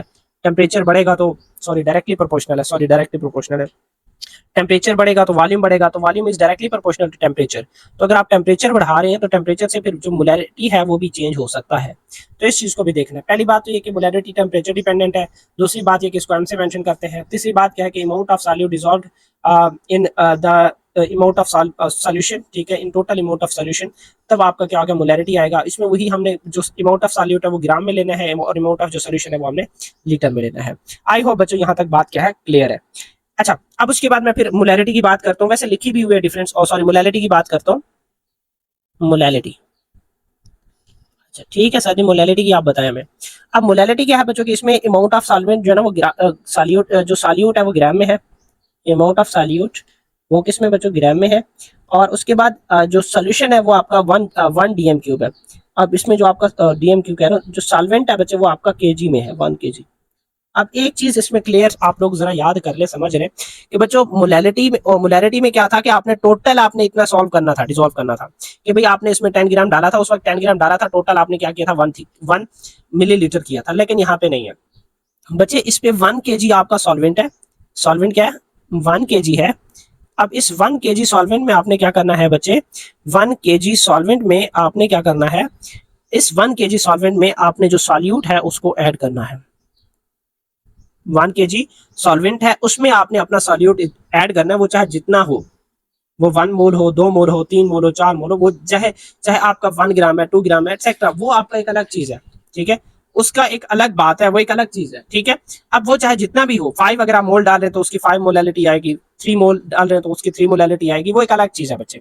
आई होप ये चीज आप समझ गए होंगे। ठीक है, मतलब ये कि 1 kg सॉल्वेंट है, उसमें हम क्या करते हैं, अपना जो सॉल्यूट है वो डालते हैं। मतलब अगर आप इस सोल्यूशन का टोटल वॉल्यूम या टोटल उसकी बात कर ले, मैस की बात कर ले, टोटल मैस वो बढ़ जाएगा, वो इंक्रीज हो जाएगा कि आपने 1 kg सॉल्वेंट में एक्स्ट्रा आपने सॉल्यूट की क्वांटिटी डाली, तो टोटल मैस क्या हो जाएगा, इंक्रीज हो जाएगा। लेकिन मोलैरिटी के केस में टोटल जो मैस है, मोलैरिटी के केस में बच्चों जो टोटल मैस है, मोलैरिटी के केस में जो टोटल मैस है वो इंक्रीज नहीं होता। टोटल मैस, सॉरी, टोटल जो वॉल्यूम है बच्चे, टोटल वॉल्यूम वही आपका 1000 मिलीलीटर रहेगा। अब इसको स्मॉल एम से मेंशन करते हैं, और चूंकि इसमें आपने जो सॉल्वेंट है वो आपने केजी की फॉर्म में लिया हुआ है, यानी मैस की फॉर्म में लिया हुआ है। तो अब जो मैस है बच्चे वो आपका टेम्परेचर पे डिपेंड नहीं करता। मैस बच्चे टेम्परेचर पे डिपेंड नहीं करता। सॉरी, ये मैंने हैशटैग ना लिया, सॉरी, मैं दोबारा लिखता हूँ कि मैस टेम्परेचर पे डिपेंडेंट नहीं है। ठीक है, मैस जो ना वो आपका टेम्परेचर पे डिपेंड नहीं करता। ठीक है, इसी वजह से आपका जो मैस है वो टेम्परेचर पे डिपेंड नहीं करता, तो आपकी मोलैलिटी सेम रहेगी, मोलैलिटी चेंज नहीं होगी। आई होप आपको मोलैलिटी और मोलैलिटी का दोनों जो कंसेप्ट है वो समझ आ गया है। ये यहाँ पे भी मैंने लिखा हुआ है कि अब मोलैलिटी भी कंसंट्रेशन को मेजर करता है, ये भी मोलैलिटी भी कंसंट्रेशन को मेजर करता है, मोलैलिटी भी कंसंट्रेशन को मेजर करता है। अब इसमें क्या है कि मोल्स ऑफ सॉल्यूट पर लीटर ऑफ अ सॉल्यूशन, कि आपने सोल्यूशन लीटर में लेना है। अब उसके बाद मोल्स ऑफ सॉल्यूट पर किलोग्राम ऑफ सॉल्वेंट की मोलैलिटी में आपने किलोग्राम लेना है। अब इसमें जो यूनिट है वो क्या है, वो आपका कैपिटल एम है, और मोलैलिटी का क्या है, स्मॉल एम है। अब इसमें एम क्या है कि जो मोल्स ऑफ सॉल्यूट पर लीटर ऑफ सॉल्यूशन, इसका फार्मूला है। अब इसमें क्या है कि moles of solute divided by kilogram of solvent, moles भी कह सकते हैं, मास भी कह सकते हैं। अब उसके बाद नेक्स्ट क्या चीज है कि इसमें वॉल्यूम लीटर में लिया जाता है, इसमें जो मैस है वो ग्राम में लिया जाता है और किलोग्राम में लिया जाता है। तो ये इनमें क्या है, डिफरेंस है। आई होप यहाँ तक बच्चों आप लोगों को समझ आ गया होगा। अब उसके बाद नेक्स्ट चल रहे हैं हम स्टॉक सोल्यूशन की तरफ, कि what is stock solution. Stock solution, stock solution, देखिए स्टॉक सोल्यूशन एक कंसंट्रेटेड सोल्यूशन है, कंसंट्रेटेड सोल्यूशन। ठीक है, which act as a source, which act as a source from which other solutions are prepared, solutions are prepared with lower concentration। ठीक है, उनकी concentration क्या होती है, लोअर होती है। तो इस चीज को बच्चे हम किसका नाम देते हैं, अपने स्टॉक सोल्यूशन का नाम देते हैं। अच्छा, अब उसके बाद स्टॉक सोल्यूशन की आई होप समझ आ गई कि ये स्टॉक सोल्यूशन वो सोल्यूशन है जिसकी जो एक कंसंट्रेटेड होता है, जिसको हम ऑलरेडी प्रिपेयर करके रखते हैं, ताकि जब भी हमारी जरूरत हो तो हम फौरन इसको यूज करके अपने एक्सपेरिमेंट में यूज कर दें, टाइम बच जाएगा हमारा। अच्छा, अब उसके बाद आप लोग फिर यही पूछोगे, माशाल्लाह से कुछ टैलेंटेड बच्चे होते हैं, sir ji sir ji please क्या करें क्या करें, वो स्टॉक सोल्यूशन के एडवांटेजेस भी बता देना सर। ठीक है भैया, अब हम क्या कर सकते हैं, आपने बोला तो हम बताएंगे उन्हें। ठीक है, फिक्र क्यों कर रहे हैं, हमारे होते हुए तो फिक्र ही नहीं करनी। तो पहला बच्चों क्या है कि स्टॉक सोल्यूशन का पहला पहला क्या है कि ये टाइम कंजर्व करता है। टाइम क्या करता है, कंजर्व करता है। ठीक है, टाइम कंजर्व हो गया। अब उसके बाद दूसरी बच्चे बात क्या है कि ये इसकी एक्यूरेसी ज्यादा है। ये क्या करता है, इससे सोल्यूशन की जो एक्यूरेसी है, एक्यूरेसी एक्यूरेसी बच्चे वो क्या हो जाती है, इंक्रीज हो जाती है। ठीक है, ये भी अच्छा पॉइंट है। अब उसके बाद थर्ड क्या चीज है, थर्ड ये है कि इसकी जो स्टोरेज स्पेस है वो बच जाता है। क्या मतलब, आप लैब के अंदर इतने सारे आपने सीरियल सोल्यूशन बना के रखने, हर चीज का एक अलग सोल्यूशन, हर क्वांटिटी का एक अलग सोल्यूशन, तो जिससे हमारा जो स्टोरेज है वो फिल हो जाता है। तो स्टोरेज लैब के अंदर स्टोरेज बचाने के लिए हम क्या करते हैं, स्टॉक सोल्यूशन प्रिपेयर कर लेते हैं, बाद में इससे जो जरूरत हुई हम अपने नीड के हिसाब से बना लेते हैं। अब उसके बाद बच्चे मटेरियल सेव होता है। अब मटेरियल सेव का क्या मतलब है, आपको पता है बच्चों, आपको पता है जब हम मतलब एक्सपेरिमेंट करते हैं तो उस एक्सपेरिमेंट के दौरान क्या होता है कि हम डिफरेंट स्टॉक सोल्यूशन बनाते हैं, तो मतलब क्वांटिटी बनाते हैं, डिफरेंट कंपोजिशन के सोल्यूशन बनाते हैं, तो अब उससे हमारे मटेरियल के वेस्ट होने का खदशा ज्यादा होता है। लेकिन इसमें हमारा ऑलरेडी एक प्रिपेयर्ड है, आराम से एहतियात से वो कर लेते हैं। अब उसके बाद बच्चे फोर्थ क्या है, फिफ्थ क्या है कि हमारा जो एक्सपेरिमेंटल एरर है वो रिड्यूस हो जाता है। क्या रिड्यूस हो जाता है, एक्सपेरिमेंटल एक्सपेरिमेंटल जो एरर है, एक्सपेरिमेंटल एरर वो क्या हो जाता है बच्चों, इससे रिड्यूस हो जाता है। आई होप ये चीजें आप लोगों को अच्छे से समझ आ गई हैं। ठीक है, ये 5 स्टॉक सोल्यूशन की क्या है बेनिफिट्स हैं। अब मैंने आपको मोलैलिटी के बारे में बता दिया, मोलैलिटी के बारे में बता दिया, स्टॉक सोल्यूशन के बारे में बता दिया, उसके एडवांटेजेस के बारे में बता दिया। अब उसके बाद ठीक है हम जा रहे हैं स्टॉक सोल्यूशन से आपके जो सीरियल सोल्यूशन है वो कैसे बनाया जाता है। अच्छा, अब बच्चों सिंपल है, मैं माशाल्लाह से मैं कहता हूँ कि हमारी एक स्टूडेंट, प्यारी सी स्टूडेंट है, पता नहीं क्या नाम है उसका, कोई कोई भी नाम सैंपल ले लेते हैं। हमारी स्टूडेंट किसका नाम ले लें आप, चले बुशरा की बात कर लें। ठीक है भाई, अब बुशरा के पास एक सोल्यूशन है, स्टॉक सोल्यूशन है, जो उसने प्रिपेयर करके रखा हुआ है। उसकी क्वांटिटी 1 मोलर H2SO4 है, H2SO4, और उसका जो वॉल्यूम है वो है 1000 मिलीलीटर। अब बुशरा एक्चुअली एक और सोल्यूशन बनाना चाहती है, जिस सोल्यूशन की जो क्वांटिटी है, जिस सोल्यूशन की जो क्वांटिटी है वो, उसका जो मोलैरिटी है वो 0.1 मोलैरिटी है। अब इसके लिए वो वॉल्यूम कितना यूज करे, ये सबसे बड़ा मसला है। अब उसका वॉल्यूम कितना होगा, वैसे बच्चों फार्मूला आपको दिया हुआ है, ये है, ये वॉल्यूम पुट करो, ये फार्मूला पुट करो तो उसकी क्वांटिटी निकल आएगी। ठीक है, लेकिन मैं ये चाहता हूं कि अगर वो ये चाहती है कि मैंने सर जी 10 ml प्रोड्यूस करना है, 10 ml मैंने सोल्यूशन प्रोड्यूस करना है, मेरी 10 ml डिमांड है कि मैंने क्या करना है, एक मतलब सोल्यूशन बनाना है, स्टॉक सोल्यूशन से एक सोल्यूशन बनाना है जिसकी क्वांटिटी 10 ml हो। ठीक है, जब अगर उसकी क्वांटिटी 10 ml है तो वो क्या करे कि सर जी वो 1 ml ले, 1 ml ले अपने स्टॉक सोल्यूशन से, 1 ml उसने स्टॉक सोल्यूशन से लिया। अब 1 ml को वो यहाँ पे डाले, इसमें ये डाल दिया। अब उसके बाद फिर उसको क्या करे, 10 ml तक उसको क्या करे, फिल कर ले, 10 ml तक क्या कर ले, उसको फिल कर ले। तो इससे उसकी जो मोलैरिटी आएगी वो मोलैरिटी कितनी आएगी, 0.1। मैंने क्या कहा कि 1 को आप 10 पे डिवाइड करें ना, 10 पे, कि 1 आपने मतलब मिलीलीटर लिया और उसमें 9 ml डाल के आपने टोटल 10 बनाया, तो अब 10 इस सोल्यूशन की जो 10 ml की मोलैरिटी अगर आप फाइंड आउट करेंगे तो वो 0.1 मोलैरिटी आएगी। अब अगर मजीद आपने इसे बनाना है 0.01 का, तो फिर मजीद बच्चों इस तरीके से ये आपका वो सोल्यूशन है। अब फिर आपने मजीद इससे लेना है, ये जो आपका 0 पॉइंट, मतलब अगर आप प्रिपेयर करना चाहते हैं 0.01 प्रिपेयर करना चाहते हैं, तब आपने क्या करना है, तब बच्चों आपने क्या करना है, इसी ये जो आपका 10 ml वाले से है, इससे आपने क्या करना है, 1 ml निकाल लेना है। अब उसमें इसमें डाल दिया 1 ml। अब मजीद क्या करेंगे, इसमें फिर जो 10 ml है, 10 ml उसमें वाटर, मतलब 10 ml तक वाटर भर देंगे, तब इसका वो 0.1, उसकी जो मोलैरिटी पहले से ही बच्चों क्या थी, वो 0.1 थी ना। अब 0.1 बच्चों उसकी क्या मोलैरिटी है, अब 0.1 डिवाइडेड बाय आपका 10 कितना हो जाएगा आपका, तो वो 0.01 हो जाएगा। अच्छा, एक और चीज भी बता दूं बच्चों, माजरत मैंने गलती थोड़ी कर दी है ऊपर, तो एम नहीं मोलैरिटी है, ये 1 ml नहीं लिखा हुआ, ये 1 मोलैरिटी है, सॉरी। ठीक है, ये 1 क्या बच्चों, इसकी मोलैरिटी है। ठीक है, इसकी मोलैरिटी 1 मोल थी। तो अब जब मोलैरिटी 1 मोल है, उसको 10 पे डिवाइड कर दिया तो उससे 0.1 जो ना उसकी मोलर क्वांटिटी आ गई। अब इसी तरीके से जब मोलर क्वांटिटी 0.1 है, इसको जब आप 10 पे डिवाइड करेंगे तो वो फिर 0.01 क्या आ जाएगा, मोलर आ जाएगा। मैं इसको दोबारा ठीक करता हूँ, अच्छे से करके लिखता हूँ, ठीक है, ताकि आप लोगों को मजीद क्लियर हो जाए। ठीक है, तो ये 0.1 मोलर हो जाएगा और ये आपका क्या हो जाएगा, 0.01 मोलर हो जाएगा। आई होप ये बात समझ में आ गई है। अब मजीद इससे अगर प्रिपेयर करना चाहते हैं तो फिर मजीद बच्चे आप यहाँ से क्या करेंगे, मजीद यहाँ से 1 ml लेंगे। ठीक है, 1 ml लेंगे। अब उसको क्या करेंगे बच्चे, उसको फिर आप उसका जो सोल्यूशन है या उसमें 9 ml मजीद डाल के उसको क्या कर देंगे, 10 ml तक पूरा कर देंगे। कितने तक पूरा कर देंगे, 10 ml तक। अब इससे जो सोल्यूशन की जो मोलैरिटी है वो 0.01 हो जाएगी। अच्छा, अब बच्चे बड़े सियाने हैं, वो कहते हैं सर जी आप बार बार ये आसानी वाला काम क्यों कर रहे हैं, आप 10 ml क्यों प्रिपेयर करें, सर जी आप ज्यादा तैयार करें ना, थोड़ा सा हमें क्या करना है। तो उसके लिए बच्चों एक सिंपल टेक्निक है।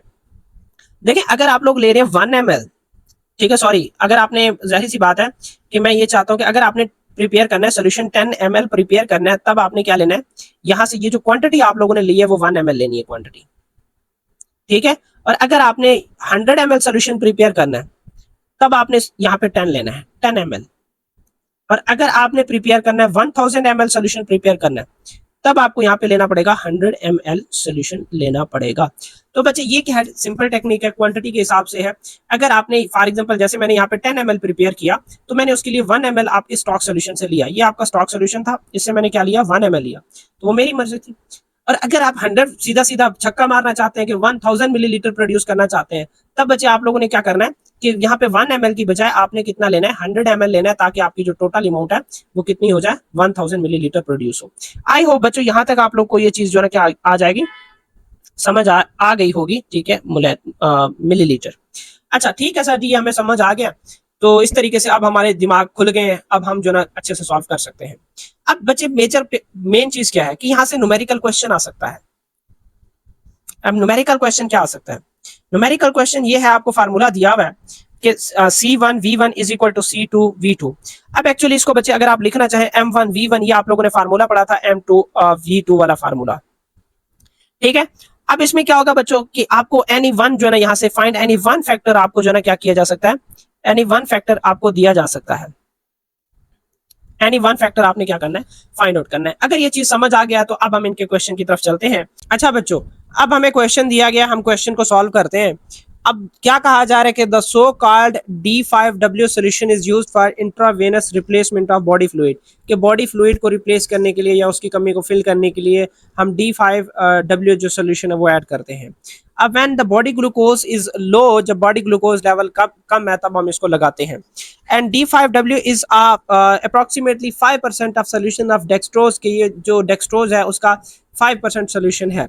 अब medical name for the glucose, के ग्लूकोज के लिए जो मेडिकल नेम है वो डेक्सट्रोज हम यूज करते हैं। अच्छा प्यारे बच्चों, सबसे पहले तो आप लोगों को ये पता होना चाहिए कि 5 ग्राम जो वर्ड यूज किया गया है, ये 5% जो यूज किया गया है वो एक्चुअली 5 ग्राम ऑफ क्या है ग्लूकोज है इन 100 ml ऑफ वाटर।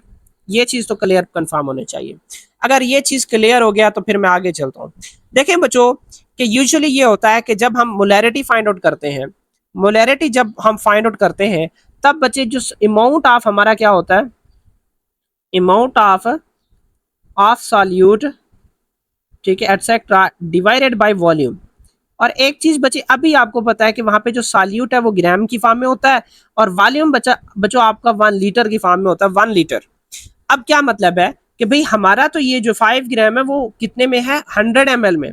तो अगर आप फाइंड आउट करना चाहें कि आप कह सकते हैं कि 100 ml में कितना ग्राम आपका ग्लूकोज है वो 5 ग्राम है, तो आपका 1 ml में कितना होगा, तो वो आपने 5 डिवाइडेड बाई क्या कर देना है 100 कर देना है। और उसके बाद अगर आपका 1 लीटर यानी 1000 ml हो तब क्या होगा वो कि 5 डिवाइडेड बाई क्या 1000 और 5 डिवाइडेड बाई 100 मल्टीप्लाई बाई 1000। तो इससे बच्चों आपका क्या आ जाएगा 50 ग्राम आ जाएगा किसका, ग्लूकोज का। कि आपका जो अमाउंट ऑफ जो सॉल्यूट है, अमाउंट ऑफ जो बच्चों सॉल्यूट है, अमाउंट ऑफ सॉल्यूट वो कितना है आपके 1 लीटर में 50 ग्राम है। ठीक है जी। अब बच्चों 50 ग्राम आपका क्या है यानी मैस आपका जो उसमें दिया गया है, ठीक है, उसमें जो मैस बच्चों दिया गया है वो मैस आपका दिया गया 50 ग्राम। और उसके बाद आपको पता है इसका मोलर मैस कितना है, ग्लूकोज ही तो है, उसका आपको पता है 180 क्या होता है जो ना उसका मोलर मैस होता है। अब उसके बाद फिर आपको फाइंड आउट क्या करना है, मोलैरिटी फाइंड आउट करनी है। तो सॉरी पहले number of moles find out करना है। नंबर ऑफ मोल्स एक्चुअली इस फार्मूले में मोलैरिटी फाइंड आउट करनी है और मोलैरिटी आपका क्या है कि number of moles divided by volume. ठीक है, तो अब बच्चे हम वही नंबर ऑफ मोल्स निकालने जा रहे हैं। तो नंबर ऑफ मोल्स क्या है मैस बच्चों डिवाइडेड बाय मोलर मैस। ठीक है, mess divided by molar mass. तब बच्चे ये आपका 50 डिवाइडेड बाय आप लोग 180 कर लें तो आपका क्या आंसर आएगा। ठीक है, मैं भी साथ में कैलकुलेट करता जाऊँ।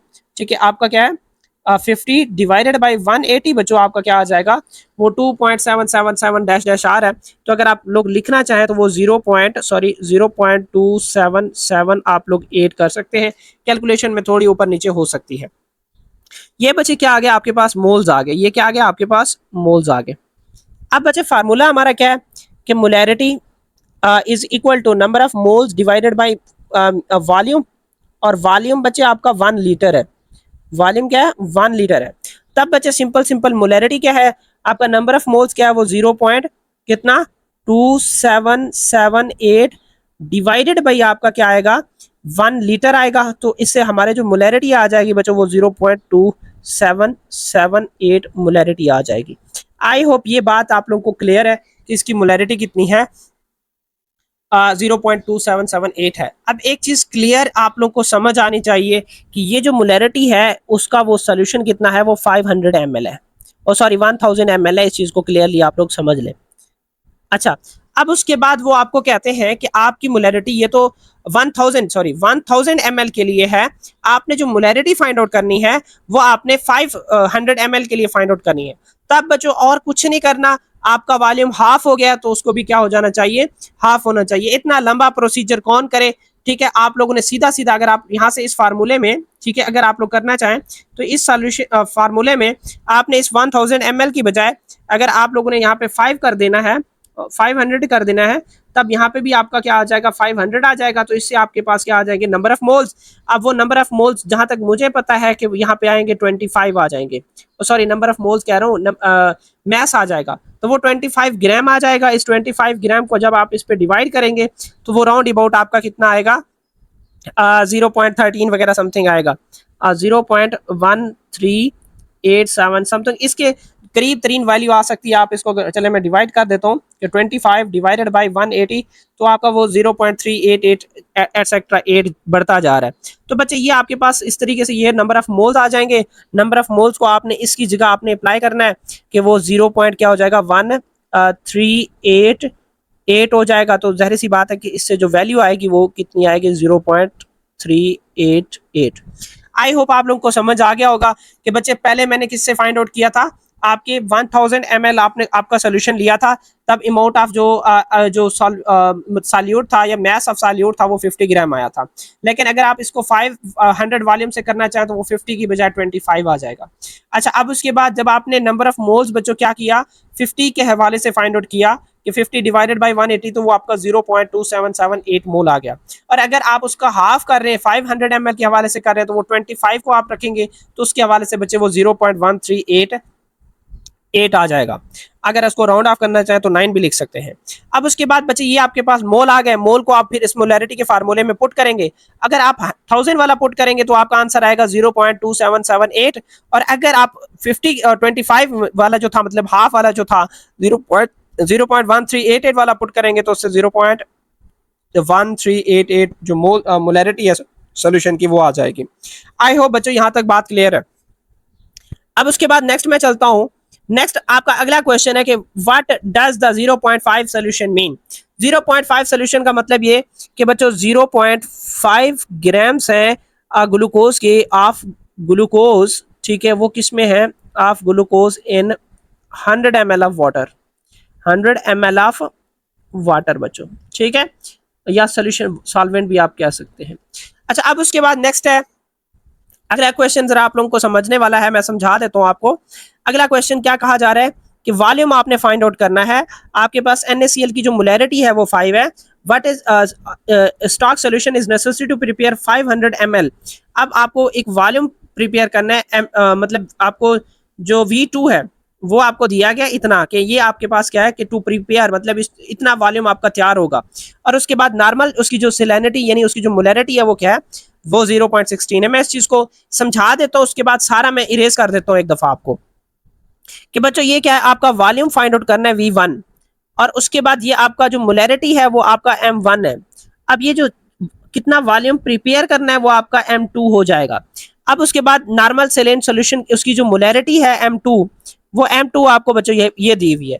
अब आपने सीधा सीधा M1 V1 is equal to M2 V2 ये फार्मूला पुट करके आप लोगों ने क्या करना है, आंसर निकालना है। मैं जरा सीधा सीधा इसको क्लियर करके जरा सीधा कर देता हूँ आप लोगों को, ठीक है, कि आपके पास जो वॉल्यूम है बच्चों V1 आपने फाइंड आउट करना है। आपके पास जो M1 है बच्चों वो 5.0 जो मोलैरिटी है वो दिया गया है। अब उसके बाद नेक्स्ट बच्चों क्या है कि आपका जो क्या है कि V2 वो बच्चे आपको दिया हुआ है 500 ml आपने प्रिपेयर करना है। अब उसके बाद नेक्स्ट बच्चे आपका जो V2 है सॉरी M2 है बच्चे वो क्या है 0.16 दिया गया। अब आपके पास फार्मूला है M1 V1 is equal to M2 V2। अब बच्चे फार्मूले में वैल्यूज पुट करें, आपका आंसर निकल आएगा, ठीक है। तो चले मैं पुट कर देता हूँ आप लोगों को, ठीक है। अब यहाँ पे क्या आएगा बच्चों, आपका जो V1 है वो आप इज इक्वल टू आपका M1 V1 और sorry M2 V2 divided by क्या आ जाएगा, M1 आ जाएगा बच्चों। ठीक है, अब ये क्या है आपका 500 है, 500 मल्टीप्लाई भी आपको मैं उल्टा लिख दिया बट इस चीज को एडजस्ट कर लीजिएगा। 0 पॉइंट क्या आ जाएगा 16 आ जाएगा, डिवाइडेड बाय क्या आ जाएगा बच्चों 5 आ जाएगा। 5 1 सा 5, 5 100 सा 500, तो इस 100 को बच्चे जब आप मल्टीप्लाई करोगे इससे तो आपका जो V1 की जो वैल्यू है बच्चों वो कितनी आ जाएगी, 16 जो है ग्राम आ जाएगी, या सॉरी 16 लीटर आ जाएगी V1 की वैल्यू। तो 16 लीटर बचे क्या आ जाएगी आपकी V1 की वैल्यू आ जाएगी। 16 लीटर वॉल्यूम हमें क्या करना है, प्रिपेयर करना है। तो आई होप बच्चों ये इतना मुश्किल नहीं है, लेकिन ये जितना प्रैक्टिस करेंगे ये दो तरह के आपके जो क्वेश्चन है, एक ये वाले बच्चों, एक ये न्यूमेरिकल प्रॉब्लम, और उसके बाद आपका जो पीबी है प्रैक्टिकल नंबर जो आपका 3 4 एंड 5 है प्रैक्टिकल, जो 4 एंड बचे 5 है वो भी आपके प्रैक्टिस से रेलिवेंट है कि जितने क्वेश्चन की आप प्रैक्टिस करेंगे उतना ही आपको वो क्या करेगा बच्चों, अच्छे से समझ आएगा। ठीक है, अब बाकी मजीद ये है कि इसके प्रैक्टिस के लिए अगर आपको क्वेश्चन चाहिए तो आप लोग मेरे व्हाट्सएप पे रब्ता करें, मैं इंशाल्लाह आप लोगों को प्रोवाइड कर दूंगा। इसके प्रैक्टिस के लिए आप लोग मुझे इस नंबर पे रब्ता करें, इस प्रैक्टिस के लिए मैं क्वेश्चन आपको वहां पे प्रोवाइड कर दूंगा।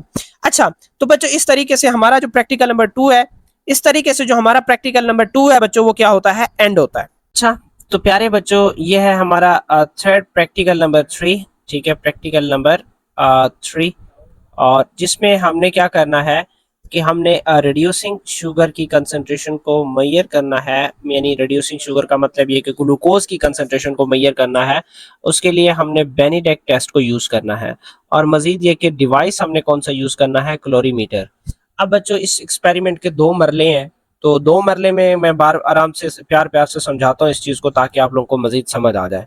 प्यारे बच्चों पहली बात तो ये है कि आपका जो सोल्यूशन है या जो सैंपल है वो आपका क्या है, रिड्यूसिंग शुगर है, या आप कह सकते हैं वो ग्लूकोज है। ठीक है, अब आपके पास सैंपल है, उस सैंपल को बच्चों आप लोगों ने क्या करना है, ऐड करना है अपने, या उस सैंपल सॉल्यूशन में आपने ऐड करना है किसको, अपने जो बेनेडिक्ट रीएजेंट है। ठीक है, बेनेडिक्ट जो रीएजेंट है, बेनेडिक्ट रीएजेंट, ठीक है, उस बेनेडिक्ट रीएजेंट को आप लोगों ने क्या किया, अपने सॉल्यूशन में ऐड किया। ऐड करने के बाद क्या किया, उसको 3 से 5 मिनट, मतलब ये आपका सॉल्यूशन तैयार हो गया है, इसमें टेस्ट ट्यूब में आपने रख दिया ये। अब उसको आपने फिर क्या करना है, 3 से 5 मिनट तक आपने क्या करना है, उसको हीट करना है। 3 से 5 मिनट क्या करना है, आपने उसको हीट करना है, ये आपका क्या है काम है। अब हीट करने के बाद जो भी डिजायर्ड कलर होगा, जो डिजायर्ड कलर होगा, ठीक है, वो डिजायर्ड कलर क्या हो जाएगा, प्रोड्यूस हो जाएगा, मतलब कोई भी कलर आ सकता है। ठीक है, अब उसके बाद फिर जाहिर सी बात है प्रेसिपिटेशन बनेगी। अब उसके बाद नेक्स्ट क्या करना है, आपने उसको सेंट्रीफ्यूज मशीन में ले जाओ, इसमें ले जाओ, उसको सेंट्रीफ्यूज मशीन में ले जाओ। ठीक है, सेंट्रीफ्यूज मशीन में ले जाओ, और सेंट्रीफ्यूज मशीन में लेके उसके हाई स्पीड पे, मतलब वहां पे घुमाना होता है, हाई स्पीड पे घुमाना होता है। जब तुम हाई स्पीड पे घुमाओगे तो उससे क्या होगा कि आपका जो मतलब जो पैलेट वगैरह है, मतलब जो डाइज वगैरह है, पैलेट वगैरह वो नीचे बैठने लग जाएंगी, पैलेट वगैरह नीचे बैठने लग जाएंगी। ठीक है, अच्छा, अब उसके बाद क्या होता है, फिर जो आपका जो सोल्यूशन है उसको आप नाम देते हो फिर सुपरनाटेंट, सुपरनाटेंट, ठीक है, सुपरनाटेंट। अब उसी सुपरनाटेंट को एक कैविट वगैरह में डाल लोगे, क्यूविट में डाल लोगे।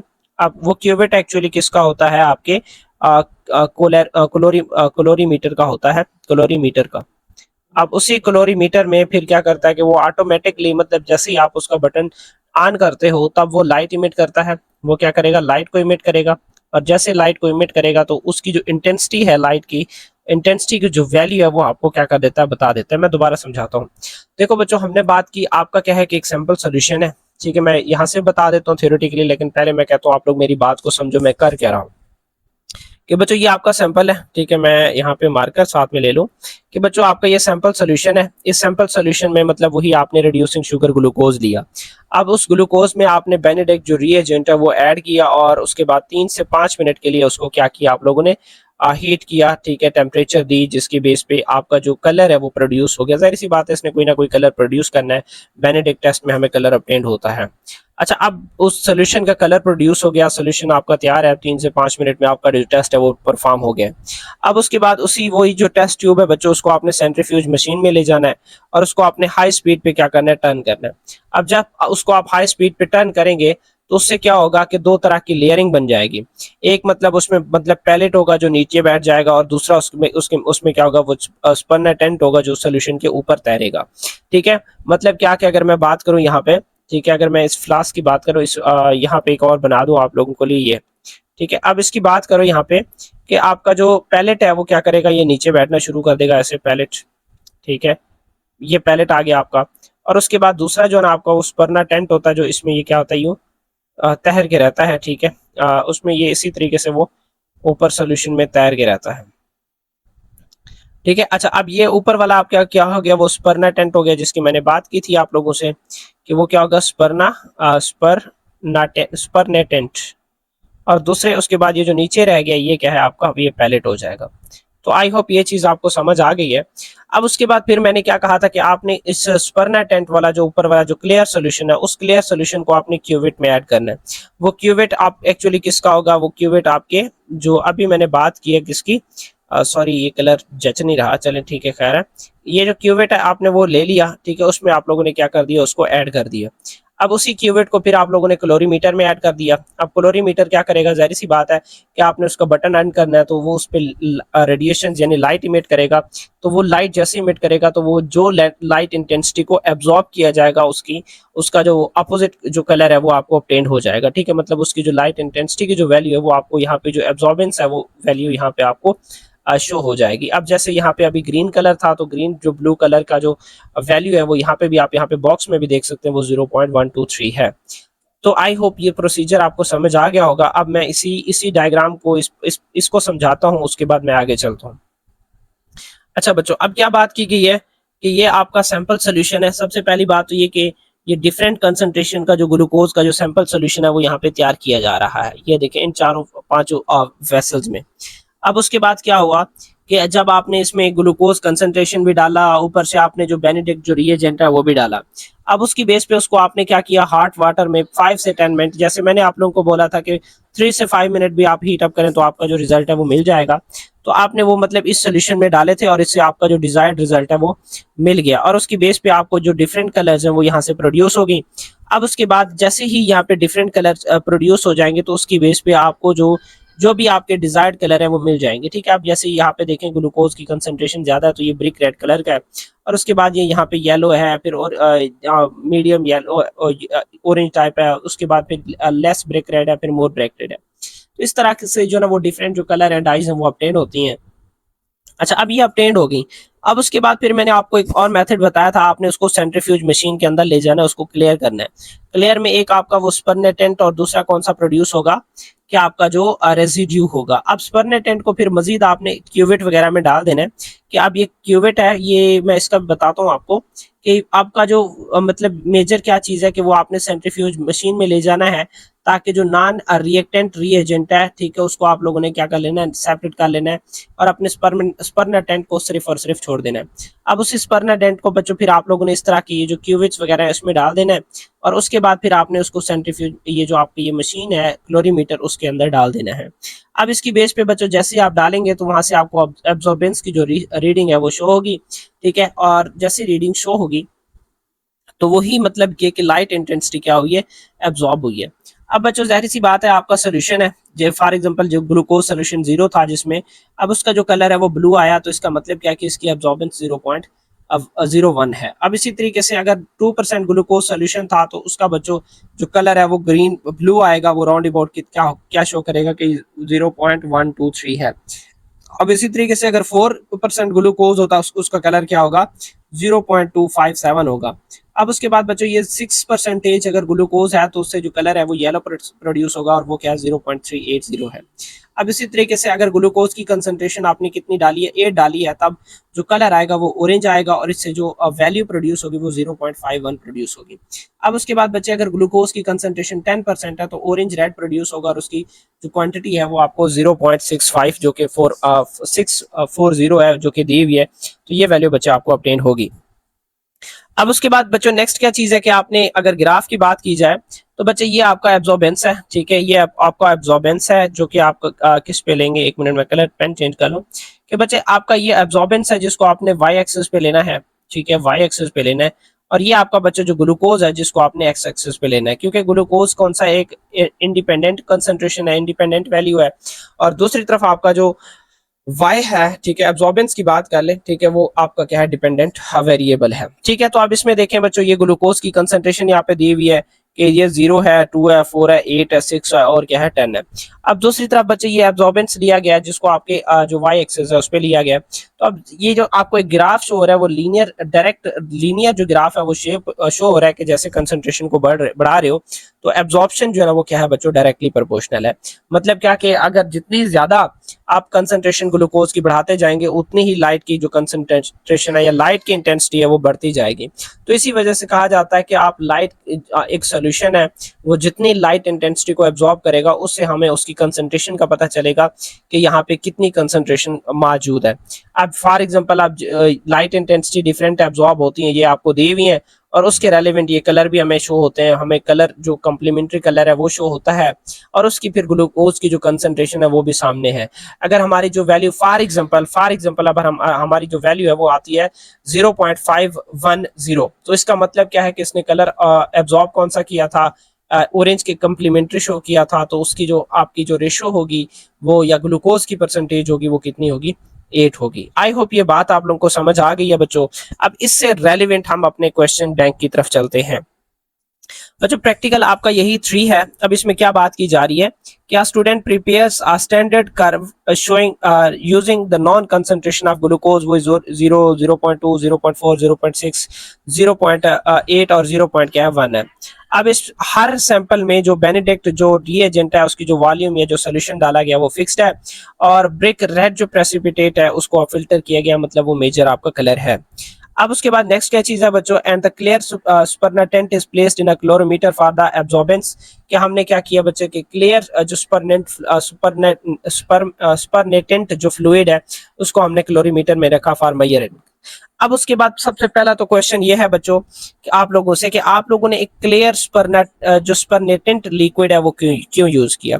तो उसके पीछे वजह यह है कि बच्चे वो अगर आप उसमें मिक्सचर यूज करेंगे तो वो बच्चे वो हिंड्रेंस काज करेगा, तो आपका जो डिजायर्ड रिजल्ट है या जो क्लोरीमीटर के अंदर लाइट है उस लाइट की क्या करेगा, वो डिस्ट्रीब्यूशन करेगा, लाइट को रोकेगा। ठीक है, तो इस वजह से आपको जो डिजायर्ड रिजल्ट्स हैं बच्चे वो नहीं मिलते। तो इस वजह से हम क्या करते हैं कि जो सुपरनेटेंट लिक्विड है उसका हम इस्तेमाल करते हैं क्लोरीमीटर के अंदर। अच्छा, अब उसके बाद नेक्स्ट क्या चीज है कि draw a graph to form the standard curve. कि बच्चों ये आपको जाहिर सी बात है कि आपको जो ये कंडीशन है वो दिए गए हैं। अब इस कंडीशन के मुताबिक आपने क्या करनी है, ग्राफ बनानी है। ग्राफ वैसे ही बनेगी बच्चों जैसे यहाँ पे हमने लिखा हुआ है कि ग्लूकोज कंसंट्रेशन को आपने एक्स एक्सिस पे लेना है और एब्जॉर्बेंस को आपने किस पे ले लेना है, वाई एक्सिस पे ले लेना है। तो एग्जैक्टली ग्राफ बच्चे पिछले जैसी बनेगी, लेकिन इसकी क्वांटिटी डिफरेंट है, ये आप देख लीजिए। अच्छा, अब उसके बाद एक और, हाँ एक और चीज भी है कि एक्चुअली एक मिनट, इसमें ग्लूकोज की अगर कंसंट्रेशन बढ़ती जा रही है बच्चों तो इसकी जो एब्जॉर्बेंस है उसको भी बढ़नी चाहिए। तो इसका ये जो ना ये वैल्यूज थोड़ी गलत ली हुई है इसमें, इसके लिए मैं माजरत चाहूंगा। तो अगर मैं चाहूँ तो हम चाहें तो इसको उल्टा कर सकते हैं कि आप इसको जो ना 0.05 कर दें, क्योंकि जस्ट एक प्रैक्टिस है। तो जस्ट हमें एग्जैक्ट वैल्यू को फाइंड आउट करना है, उस तरह का रिलेशन हमें फाइंड आउट करना है। तो ये 0.45 है, उसके बाद ये 0.7 है, और उसके बाद ये आपका क्या आ जाएगा 0.95 आ जाएगा, और ये 1.20 आ जाएगा। अब बच्चे इसका जो ग्राफ बनेगा, एक्चुअली शायद मेरे स्टूडेंट ने भी एक दफा शेयर किया हुआ था कि साजी इसका ग्राफ तो उल्टा बनेगा। तो ठीक है बच्चों, इसका ग्राफ सीधा बनेगा। तो ये आपका क्या है कि यहाँ पे आपका जो ग्लूकोज कंसंट्रेशन है, ये क्या है, ग्लूकोज कंसंट्रेशन है बच्चों, और उसके बाद यहाँ पे क्या होगा, एब्जॉर्बेंस आएगा जो कि अभी हमने बात की थी, एटसेट्रा। अच्छा, अब उसके बाद फिर जो ग्राफ या कर्व बनेगा बच्चे वो आस्ते आस्ते से यूं बढ़ता जाएगा। ठीक है, तो आपको एक लीनियर और स्ट्रेट डायरेक्ट लीनियर बच्चे जो कर्व है वो आपको क्या होगी, डायरेक्ट लीनियर कर्व बच्चे क्या होगी, आपको ऑब्टेन होगी। अच्छा, अब ये थर्ड क्वेश्चन, सेकंड क्वेश्चन भी क्लियर है बच्चों। एक स्टैंडर्ड कर्व बनता है जो कि मैंने आपको बताया इस तरीके से। बाकी बच्चों इसके अंदर वैल्यूज लिखनी है आप लोगों ने, कि मैंने ये वाली वैल्यूज नहीं लिखी तो आपने भी नहीं लिखी, क्योंकि सर ने नहीं लिखी तो हम क्यों लिखें। ठीक है भाई, इस तरीके से बच्चे आपको नंबर नहीं मिलेंगे, हाफ नंबर मिलेंगे। अब उसके बाद बच्चे ग्लूकोज, अब कलर से आपने बताना है कि ग्लूकोज कंसंट्रेशन या क्या होगी। तो बच्चे अब यहाँ पे आप लोग इस चीज को कंपेयर कर सकते हो कि अगर ब्लू कलर है तो ग्लूकोज कंसंट्रेशन यहाँ पे क्या होगी, 0% होगी, ठीक है, कि यहाँ पे 0% अगर ग्लूकोज कंसंट्रेशन है तो कलर क्या होगी, सॉरी ब्लू होगी, या ब्लू कलर होगी तो कंसंट्रेशन 0% होगी। अब उसके बाद बच्चे 1% की अगर बात करें, यहाँ पे कम शो हो रहा है, ठीक है, 1% पे, तो 1% पे कौन सा कलर शो होगा ये भी आपको देखना पड़ेगा, इसकी स्टैंडर्ड वैल्यूज होती हैं वो आपको देखनी पड़ेंगी, और 1.5 पे कौन सा कलर आता है तो ये भी आपको देखना पड़ेगा, और उसके बाद आपका 1.5 पे कौन सा कलर आएगा ये भी देखना पड़ेगा, लेकिन 2 पे कितना होता है बच्चों, ब्रिक रेड कलर होता है, ठीक है। मैं मुझे 1 मिनट साथ में दे, मैं आपको यहाँ पे सर्च करके देता हूँ ताकि आप लोगों की मजीद क्लैरिटी हो जाए, 1 मिनट दे दें बस मुझे, ठीक है, कि what will be the color of Benedict test if the concentration of glucose is 1 and 1.5%। ठीक है, तो अभी आपको दे देगा, मैं समझा देता हूँ, कलर मैंने आप लोगों पे नहीं छोड़ा, तो बस ये है कि आप लोग कर लो। 1% ग्लूकोज कंसंट्रेशन होगी तो बच्चों येलो कलर होगा, इसका कलर कौन सा होगा, वो येलो कलर होगा, ठीक है। और उसके बाद अगर वो 1.5 होगी तो कंसंट्रेशन ऑरेंज रेड होगा, ऑरेंज या ऑरेंज रेड होगा, ऑरेंज या फिर बच्चों क्या होगा, ऑरेंज रेड होगा। तो इसके कलर बच्चों आप लोगों ने याद करने हैं, ऑरेंज या ऑरेंज रेड, बच्चे क्या होगा वो कलर होगा, रेड ऑरेंज कह रहा हूँ, आप लोग इस चीज को देख लीजिएगा, ठीक है। तो इस तरीके से बच्चे जो कलर अब्जॉर्बेंस है वो आपको शो होगी। आई होप बच्चों आप लोग का ये जो प्रैक्टिकल है ये आप लोगों को समझ आ गया होगा। इसी तरीके से रेलिवेंट क्वेश्चन आ सकते हैं। अब आप लोगों का मेजर पर्पस क्या है कि आपने इससे रेलिवेंट और क्वेश्चन ढूंढने हैं कि कौन से एक्सपेक्टेड क्वेश्चन बन सकते हैं। अब फॉर एग्जांपल मेरा एक क्वेश्चन ये है कि सर जी हमने पहला सोल्यूशन जो है ना, हमने क्लोरीमीटर डिवाइस है तो उसमें हम ब्लैंक सोल्यूशन यूज करते हैं, खाली सोल्यूशन ब्लैंक सोल्यूशन यूज करते हैं, उसका पर्पस क्या है। अब ये मेरा सवाल आप लोगों से है, इसका आंसर मुझे आप लोगों ने इसी व्हाट्सएप पे शेयर करना है। ये जो व्हाट्सएप नंबर नीचे दिया हुआ है ना, कि हम क्लोरीमीटर डिवाइस में अपना सैंपल रखने से पहले उसको ब्लैंक क्यों रखते हैं, ठीक है, कि ब्लैंक सोल्यूशन हम क्यूवेट में क्यों रखते हैं जब हमने मतलब ये कि अपना सैंपल को टेस्ट करना होता है। और सेकेंडली मुझे ये बताएं कि आपका क्लोरीमीटर जो डिवाइस है उसकी जो रीडिंग है वो कैसे अपटेंड होती है, टेस्ट के लिए कैसे, क्या ये ऑटो डिटेक्टर है या फिर लाइट को ऑटो डिटेक्ट करता है, या लाइट की एडजस्टमेंट यहाँ पे कैसे होती है, ये आप लोगों ने मुझे बताना है। अच्छा, तो आई होप बच्चे ये 2 क्वेश्चन जो मैंने आपको बताया आप इन पे वर्क करेंगे और उसके बाद मुझे ये इंशाल्लाह इनका जो वो है मुझे प्रोवाइड करेंगे, ठीक है, व्हाट्सएप पे आप लोग मुझे शेयर कर देंगे, शाबाश। अब उसके बाद बच्चों फिर हमारा क्या होगा, वो नेक्स्ट प्रैक्टिकल होगा, उसकी वो कौन सा है, 4 है।